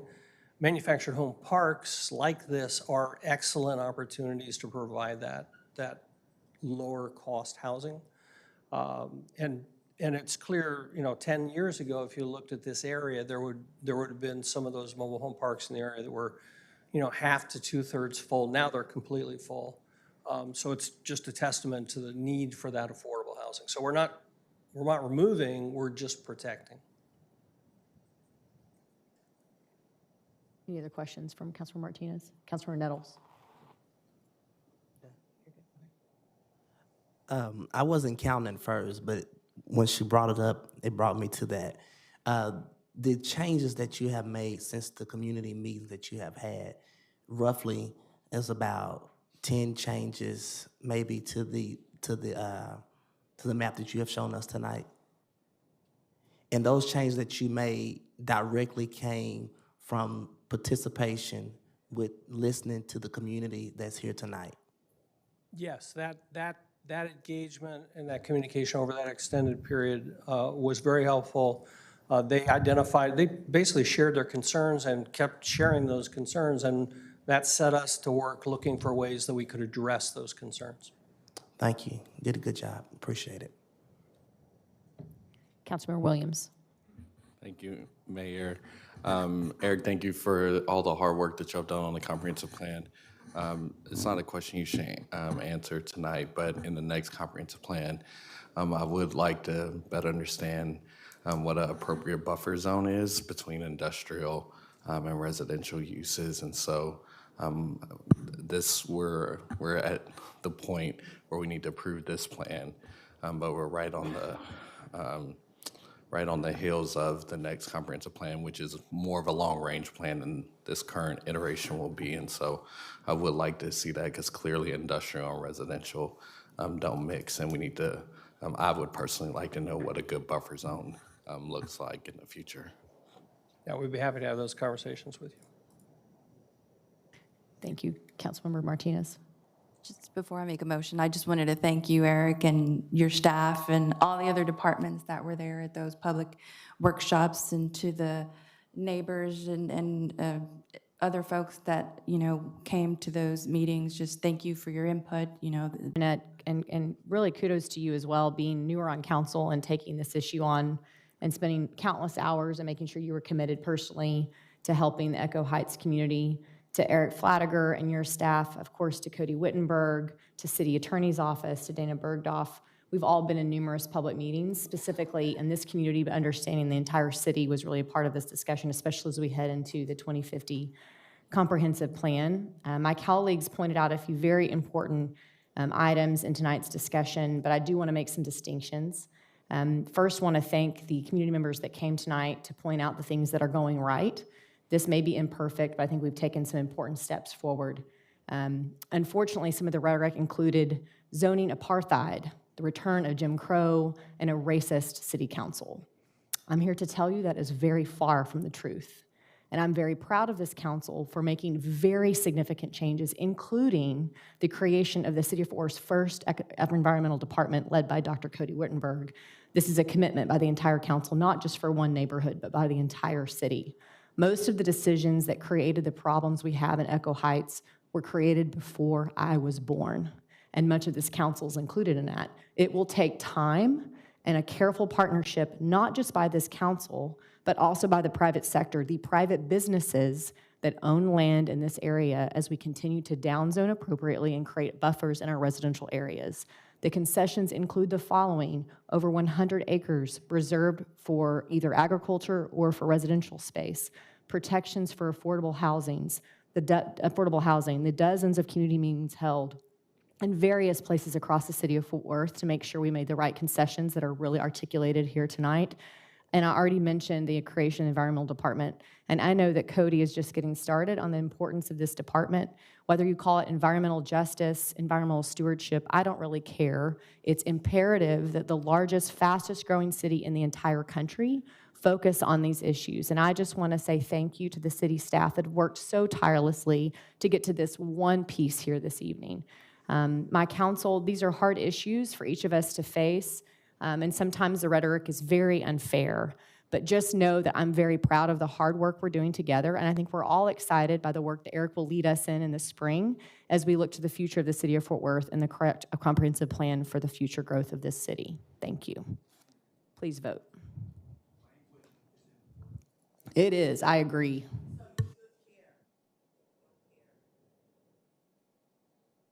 Let's go ahead. Go ahead, Chris. Thank you, Mayor, for those comments. And I think if we're listening completely to the comments that we're listening, the word about, number one, don't care is about, it doesn't matter what you call it, we understand what it is. And this council is very aware, because if we did not care, when he put the slide up there in March, we could have voted for this plan and moved on with our business. But okay, I have the mic and you're in the audience, and now you're out of control, out of order. You're out of order. So I think it's important that we understand that this mayor and this council understands the community needs. And I want to address another thing, because I think this is the same project, Michael, that you and I went to look at. It's not in our district, but we went and met with that group and heard the concerns of the community back in the spring. So I think it's fair to say that we do go out to our districts and even things that are not in our district to make sure that the city of Fort Worth residents do matter. And so we don't always put things on social media or Facebook of how we work, but just because it's not shown to you does not mean it's not happening. And so I do want to take kudos. Thank you, Michael, for joining me. I think we met Ms. Powell out there and the Neighborhood Association to talk about the environment that happened to the school that was never approved by the city council. It was never, ever approved. Actually, it was denied. And so I appreciate the comments that the mayor made, and I thank this council, and I just want to make sure that you know that we have heard your concerns, and we look forward to working with you in the next comprehensive plan moving forward. Those are the comments I wanted to make. Thank you, Councilmember Nettles. Motion carries. Next item is MNC 230909. Mayor, we have one speaker with report by Stuart Campbell. Stuart, you're up first. You want me to go first? Or? Yes, please, sir. Thank you. Thank you, Mayor. Council, my name is Stuart Campbell, Development Services, Blighting Annexation. This is a owner-initiated annexation request. Before you, tonight's action, we're going to conduct a public hearing to receive comments from the citizens regarding this request, and then there's some action required for the MMC. I'd like to mention this is an item that was continued from the October 31st council, and it's coming to you today. There is a companion zoning that will be heard second after the annexation request. So what I'd like to do is go ahead and present the staff report going through that, and then we can get into the public comment. Like I mentioned, this is the annexation request. This is a 134.12 acre owner-initiated annexation known as the Phoenix. It's located in the South Fort Worth area. It's more specifically located along the eastern edge of Ray Street, north of McPherson Road, and south of Oak Road, Shelby Road. Today's public hearing is intended to allow for public comments. The notice for this public hearing was originally posted in the city website on July 28, 2023. It was published in the Star Telegram on Friday, October 23rd, 2023. As a full-purpose annexation, the city will enforce all ordinances and regulations, as well as provide all services as stated in the Municipal Services Agreement. I mentioned earlier that the related zoning case is ZC 23066. That is also on this agenda. That was approved by the Zoning Commission on July 12th, 2023. The commission voted to recommend approval of the requested zoning for the district of A5 one family, CR low density, and F general commercial. The related zoning case is on this council agenda. So the purpose, Mayor, is the public comment portion. Once we're closed with that, the second is to take the action as prescribed in the MMC. So be glad to answer any questions. Thank you, Stuart. Council, any questions for Mr. Campbell? If not, we'll move to our speaker this evening and then go forward with our correct motion. Mr. Ronald Ramirez.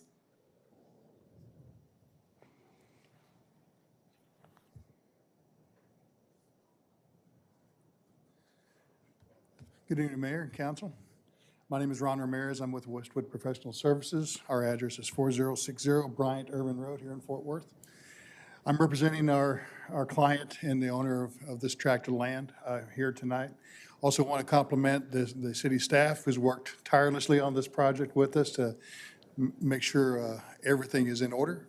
There was a whole lot of moving parts that we managed to get through, so we do thank them for that. I don't have anything specific to present to you, but just want to let you know who I was And thank you for all the time and the hard work from the staff. And I'm here to answer any questions you might have. Thank you, Mr. Ramirez. Any questions from council? Thank you. With that, council, I can entertain a motion to close the public hearing and act on the M&C. Councilmember Nettles. Yes, move to close the public hearing and act up and move to approve this M&C 230909. Got a motion? Motion and a second. Any other discussion, council? If not, please vote. You want what? You want to act? Motion carries. Next will be the companion zoning case, ZC 23-066. Council, we do have a few speakers. I don't think if there's any opposition, but I'll call them anyway. Ronald Ramirez and Jordan Edwards. Did y'all want to speak on this item?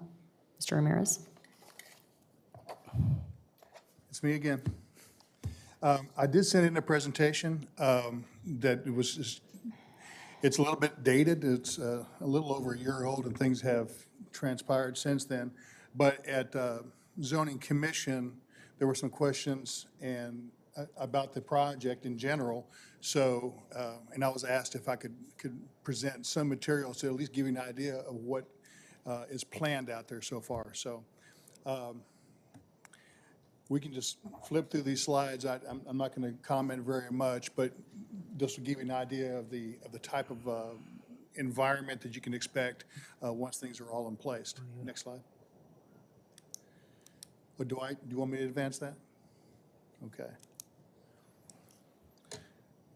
You'll see some referencing to bike trails and walking trails, and we are consciously working on some of those amenities as we speak.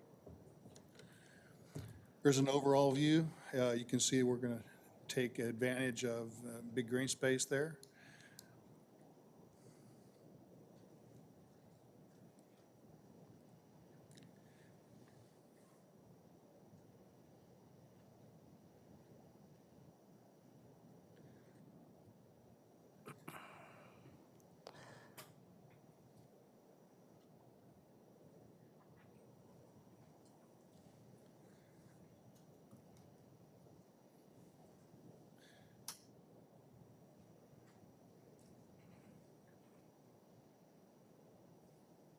So that's it. It kind of gives you a snapshot of some of the vision. It's still very early in an overall project, and we are certainly excited about it. Designs are underway now, and we look forward to working with staff as we always do. Thank you very much, Mr. Ramirez. Our next speaker is only if there is opposition, which there is none. Jordan Edwards? No? Okay. Councilwoman Nettles, that's the last of our speakers on this item. Yes, thank you. I do remember meeting with you several months ago, maybe a year ago, so I was good with it then. I'm good with it now. So thank you for being here, so I move to approve. Motion and a second. Please vote.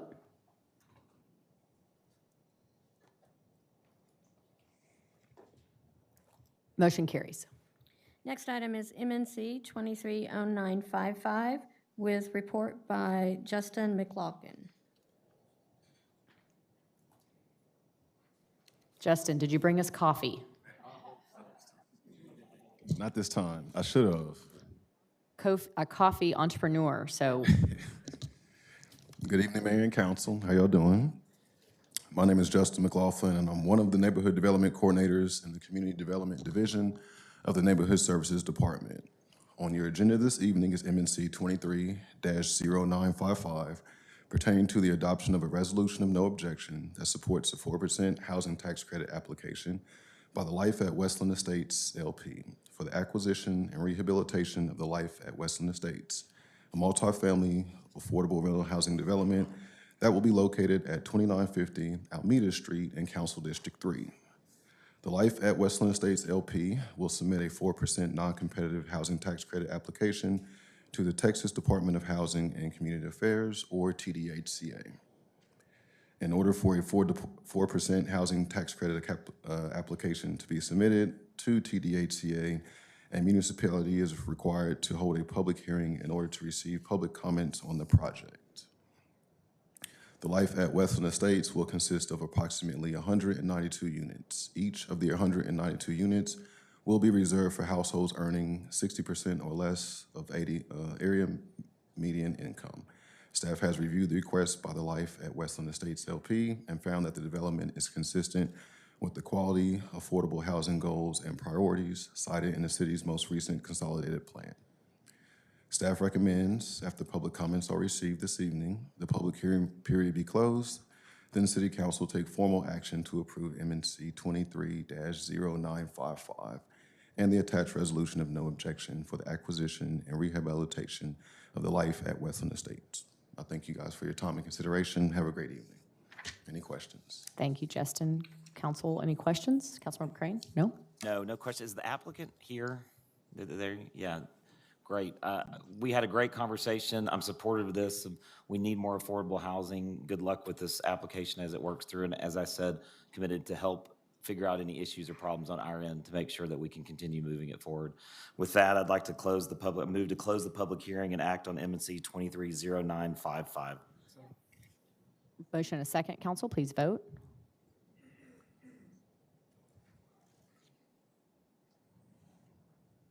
Motion carries. Thank you, Justin. Awesome, thank you.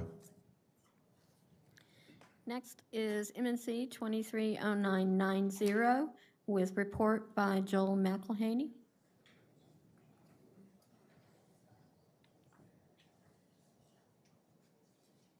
Good evening, Mayor and members of the council. I'm Joel McElhaney, Assistant Director of Park and Recreation Department. During the 88th legislative session, the Texas legislature passed House Bill 1526, and Governor Abbott signed the bill into law in June of 2023.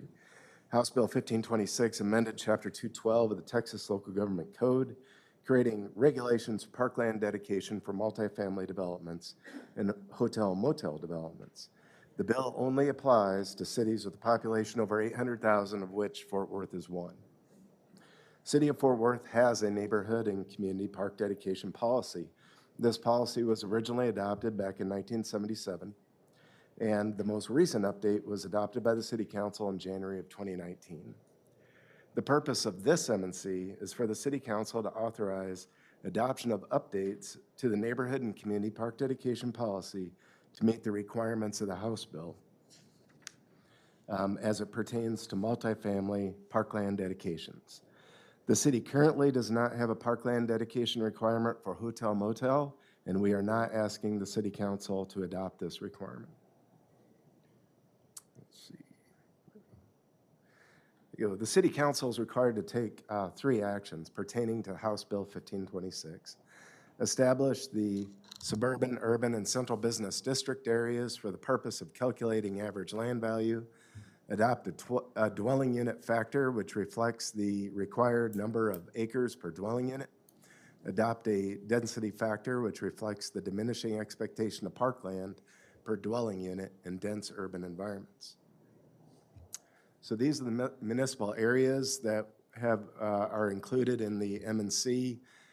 In developing these boundaries, our staff worked with the Fort Worth Lab and also presented this to the Development Advisory Committee, Fort Worth near Southside Inc. and Downtown Fort Worth Inc. to get their input and their support ultimately for these boundaries. This is zooming in, so suburban in the green, and then zooms in on the urban area, which includes near Southside, West 7th, and the future Panther Island area. Central Business District is in dark blue. So the next 2 actions required by the House bill that I mentioned are establishing a multi-dwelling unit factor. The bill puts a ceiling or a cap on what can be assessed, and that is 0.005 acres per unit. Currently, we're at 0.014 acres per unit. So this is a reduction in the amount of parkland that we're able to assess in our policy, but we are meeting that state requirement. Next is that multi-density factor. It's a little tougher to get your head around, but it establishes a divider for the formula. So you run the formula on what the parkland dedication requirement is, and because land is more scarce in urban areas, they're more built out, and more scarce in central business district area, there's a divider for development in that area. So in the suburban areas, you run the equation, and the divider is 1. And that basically is the development would be assessed what the calculation is for parkland. In urban areas, it is 4, so it's the calculation divided by 4. In central business district, it's divided by 40. And again, these are all limits set by the state bill. Upon council adoption, appraisal districts are required to calculate average land values for each municipal area. Again, that's suburban, urban, and central business district. And the new law will apply to multifamily applications made to the city beginning on January 1st, 2024. Staff requests that upon hearing public comment, City Council close the public hearing and approve the M&C adopting the ordinance. Thank you, Joel. Any questions from council? No. With that, I think we can entertain a motion to close the public hearing. Anybody? I think we haven't advanced the agenda item. If y'all want to go to the next, we're still stuck on 0955. There you go. Thank you. Move to close the public hearing and act upon that to approve. Motion and a second. Please vote. Where's the coffee? It's Justin's fault. There we go. Motion carries. Thank y'all. Next, council, will be a report from Stuart Campbell on items 230777, 0779, 0780, and then we will take action on the individual items. Thank you, Stuart. Mayor, council members, as just mentioned, I have the next 3 items. They're simple public hearings on road right-of-way annexations. I provided the advanced copies to the council members of their districts. What I'd like to do is give one staff report and generally give you an idea of what the annexation's about, and then we can do individual motions on the particular request, if that's okay. All right. So, as I mentioned, the next 3 items, this is, what we have to do is we have 2 public hearings that are required to take place for the city to annex right-of-way. And so tonight will be the first public hearing. We'll have a second public hearing that will be on November 28th. And then we're going to come back before you on December 12th with the actual ordinance to annex the right-of-way back into the city. Okay. So as far as tonight, this first public hearing is intended to allow residents to make comments on the proposed. These are city-initiated full-purpose annexations. As I mentioned, December 12th, City Council will bring back before you 3 separate ordinances to approve the annexations. Each of those will be specifically related to the items that I'll describe here shortly. The city's annexation policy states that the city will annex right-of-ways that is adjacent to and provides access to property within the city. In addition, these separate right-of-way segments are already classified as major arterials and are designated as neighborhood connectors in the city's master thoroughfare plan. And it's critical that the streets be built and maintained to the City of Fort Worth standards. Each of these road segments meets the criteria as defined in the MTP. Many of the adjacent properties to these right-of-ways are already existing within the Fort Worth limits, and the surrounding areas currently experience urban development. Staff has determined that the city is able to provide municipal services upon annexation in accordance with state law without negatively impacting services and provisions within the city. Annexation of these right-of-ways is consistent with the city's annexation policy. As I mentioned before, a schedule and exhibit and legal descriptions are posted on the Development Services website. A second public hearing is scheduled for November 28th. City Council meeting. The approval of the annexation of these 3 right-of-way segments is anticipated to occur on December 12th, 2023. So what I'd like to do is I'm going to give you a brief description of each one of the right-of-way segments. So the first one is Willow Springs. Willow Springs is the annexation of approximately 4.825 acres of right-of-way. It's in the far northwest planning sector. This site is situated within the extraterritorial jurisdiction of the City of Fort Worth and is located east of Highway 287 and north of Bonds Ranch Road. That is in Council District 10. Second is Wagley Robinson right-of-way. This is going to be in Councilmember Hill's district. This is the annexation of approximately 2.595 acres of Wagley Robinson right-of-way. It's in the far northwest planning sector. Site is situated within the extraterritorial jurisdiction of the city of Fort Worth and is located south of future Heritage Trace and east of Highway 287. And the third segment is West Claiborne right-of-way, Councilmember Williams. This is West Claiborne right-of-way, annexation of approximately 0.395 acres of West Claiborne right-of-way. It's in the far southwest planning sector. The site is situated within the extraterritorial jurisdiction of the city of Fort Worth and is located south of McPherson and north of Claiborne Crowley Road. So those are the three segments for the annexation request. I'll be glad to answer any questions if you have any. Thank you, Stuart. Council, any questions? Councilmember Blaylock? Thank you, Stuart, for the presentation and the explanations. I motion to close the public hearing. Got a motion and a second, council. Please vote.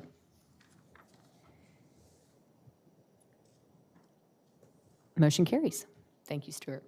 Thank you. Next is 230779. I move to approve. A motion and a second. Please vote. Motion carries. And then 0780. Move to approve. A second, please vote.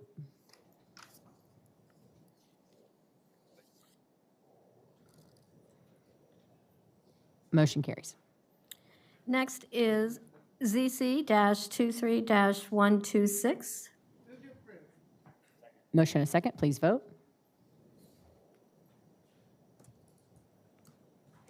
Motion carries. Next is ZC-23-131. Motion and a second, please vote.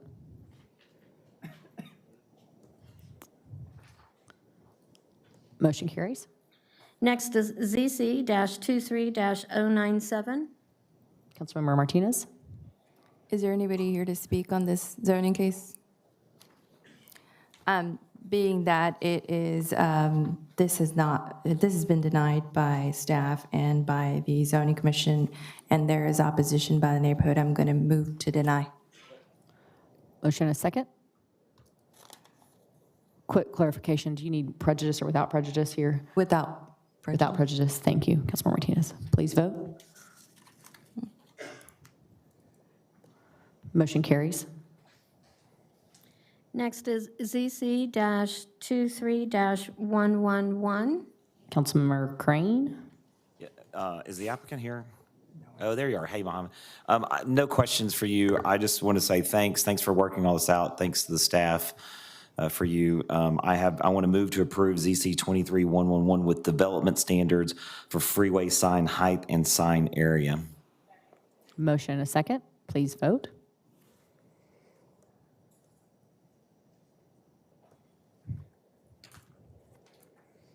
Motion carries. Next is SP-23-010. Councilmember Blaylock?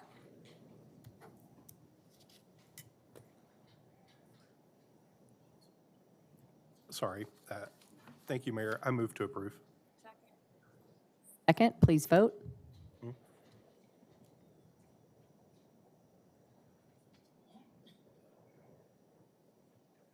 Motion carries. Next is ZC-23-134. Councilmember Flores? I met with the applicant, and we have correspondence from the Neighborhood Association in support. Move for approval. Motion and a second, please vote.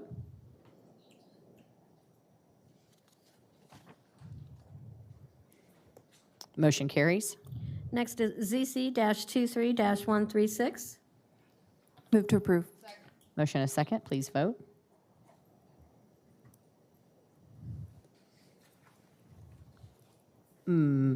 Motion carries. Next is ZC-23-138. Councilmember Larsdorf. To the Patels, thank you so much for continuing to bring good development up to North Fort Worth. The epitome of the American story, moving here in 2004 and already owning like 10 hotels now. Like, you're like the real life monopoly man. So I consider District 4 and District 10 of that monopoly world to be the Park Place and the boardwalk of Fort Worth, if you will. So thanks for bringing your business up to Fort Worth. With that, I move to approve. Motion and a second. Please vote.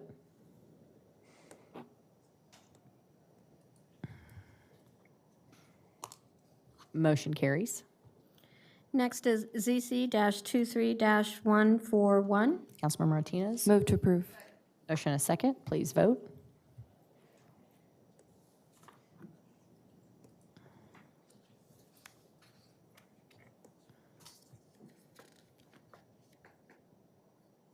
Motion carries. Next is ZC-23-142. Motion to approve. Motion and a second. Please vote.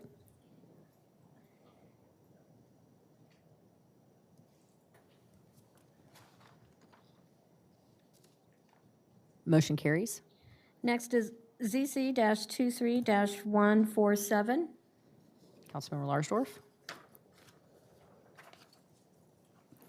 Sorry, I was zoned out there because we didn't get that coffee earlier. So I know everyone's tired, but this was an important one I want to talk about just for a brief moment. So first of all, Mr. Terrell, to you and your family, thank you for coming in. There was some opposition to this, which is a conditional use permit for a tattoo studio in this shopping center, if you will. I live less than a mile away from it, so I'm very familiar with the area. The opposition, whenever I asked them, because how I do things, I'm fact-based, they just said it was undesirable business. When I asked why, there were no facts as to why it was undesirable. I think that was really based off preconceived notions. So I think in this case, whenever it's, we hear the word conditional, I want to bring up the word unconditional, and that's acceptance. I mean, here we are in 2023, and I think just because one resident may look at another and they see tattoos or they see piercings, they have this preconceived notion of who they are and what they're about.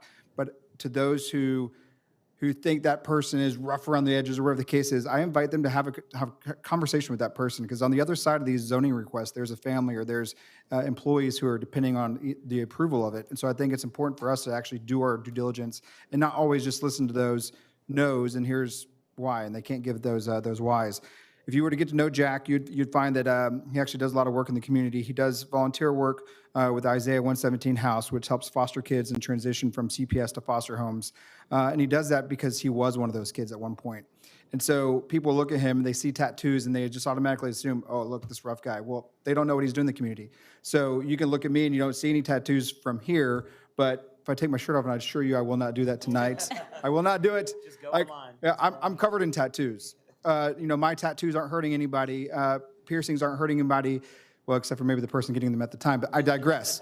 But the point is, here we are in 2023 in the city of Fort Worth, we're saying, all means, or y'all means all. That goes for those that have body art. I mean, a lot of my art is dedicated to those that were fallen overseas. Some of it's absolutely meaningless and pointless, but guess what? It's my art, right?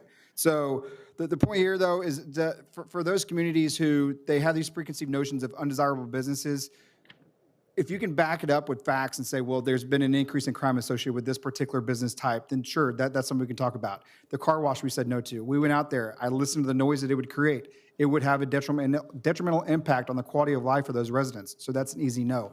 So in this case where you actually have somebody going against what one particular neighborhood says we don't want, when this case, it goes back to this family who's done a lot in Fort Worth. He actually wants to downsize his current business so he can focus on his family and bringing them into the family business and continue operating. In fact, his previous landlord even gave a letter of recommendation to us here at council to approve this. So I could go on and on about the things that he's done in the community and the preconceived notions, but I'll save the preaching for another day. With that, I move to approve.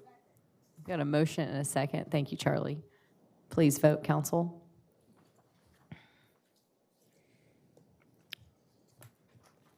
Motion carries.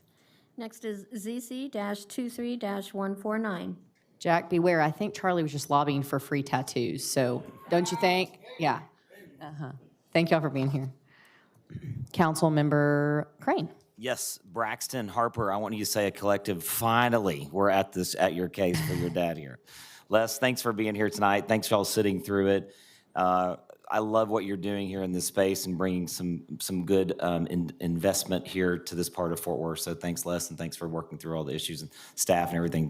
With that, I'll move to approve. Got a motion and a second. Please vote. Motion carries. Next is ZC-23-151. Move to approve.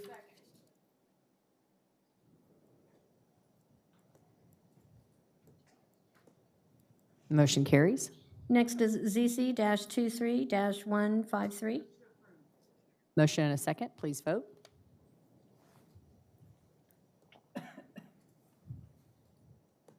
Motion carries. Next is MNC 23-0946. Motion and a second. Please vote.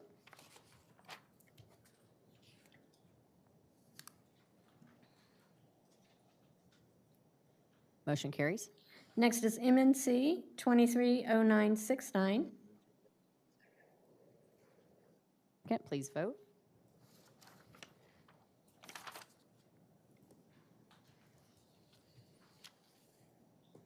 Motion carries. Next is MNC 23-0971. Motion and a second. Please vote.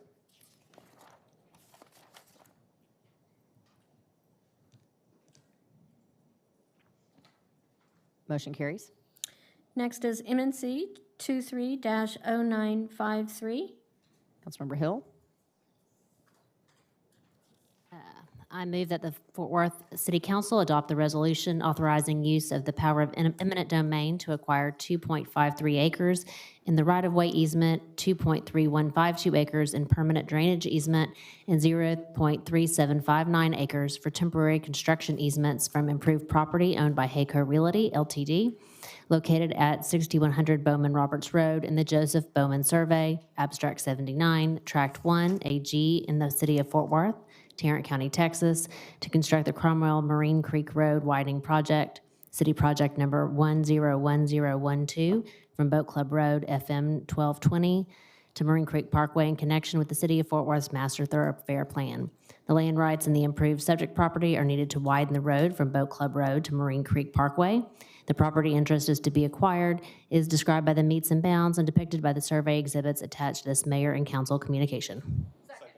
Got a motion and a second. Please vote.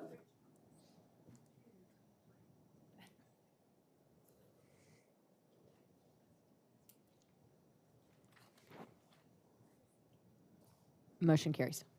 Next item is MNC 23-0952. Councilmember Martinez. I move that the Fort Worth City Council adopt the resolution authorizing use of the power of eminent domain to acquire 1.1327 acres in permanent sanitary sewer easement and 1.8736 acres in temporary construction easement from real property owned by Patricia Bowen, Feathergill LLC, Pamela B. Anderson LLC, Bowen Trail LLC, Edmund B. Frost, Robert H. Frost, Harold J. Frost, Robert W. Bowman, Pamela B. Anderson, Patricia Feathergill, Susan K. Bowen, George Markham Frost, LLLP, Wyatt Hands, and Callan Hands Bowen, located at 521 Beach Street in the Robert Cross Survey, abstract number 304, track 1C, Tarrant County, Texas.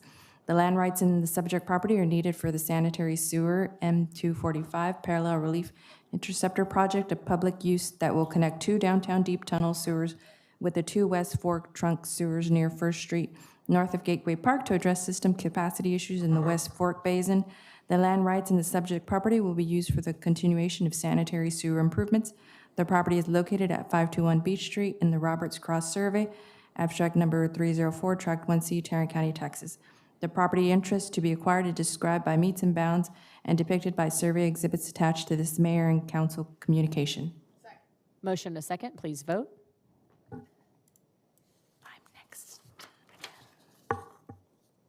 Motion carries.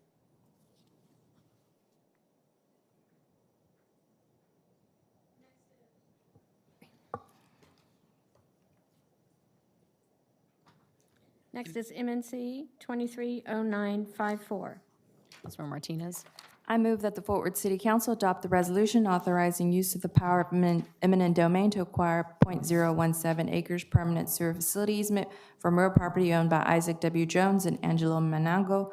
The property is needed for the sanitary sewer rehabilitation contract 100 project, a public use that will upgrade and repair the permanent sewer line facility. Land rights is the subject property are needed for the construction, operation, maintenance, and replacement of the sewer facility improvements as necessary. The property is located at 620 East Jessamine Street in the Hyde Park Addition, Block 8, Lot 197, Tarrant County, Texas. The property interest to be acquired is described by meets and bounds and depicted by survey exhibits attached to this mayor and council communication. Motion and a second. Please vote, council. Motion carries. Next is MNC 230961. This is Councilmember Bivens. Did someone have her motion? Thank you. Motion and a second. Please vote.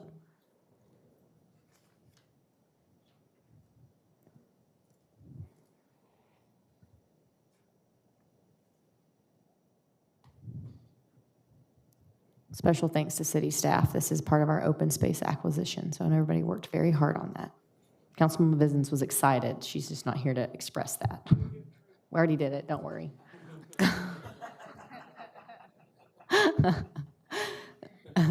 Jeanette, sorry about Next that. item is MNC 230947.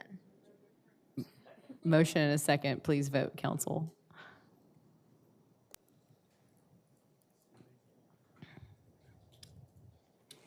Motion carries. Next item is MNC 230948. Motion and a second. Please vote.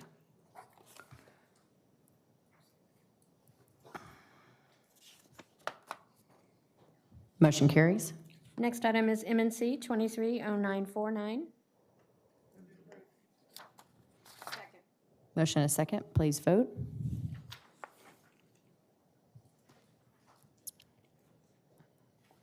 Motion carries. Next item is MNC 230950. Motion and a second. Please vote.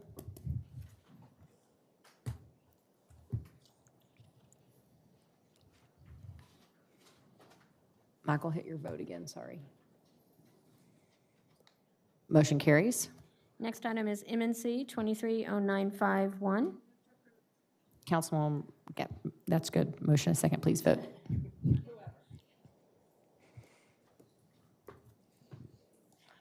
Motion carries. Next item is MNC 230988.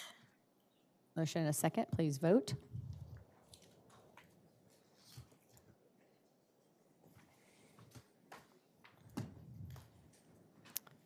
Motion carries. Mayor, I believe that concludes all of the action items. Council, that's the conclusion of our agenda. Meeting adjourned, and happy Thanksgiving to everyone.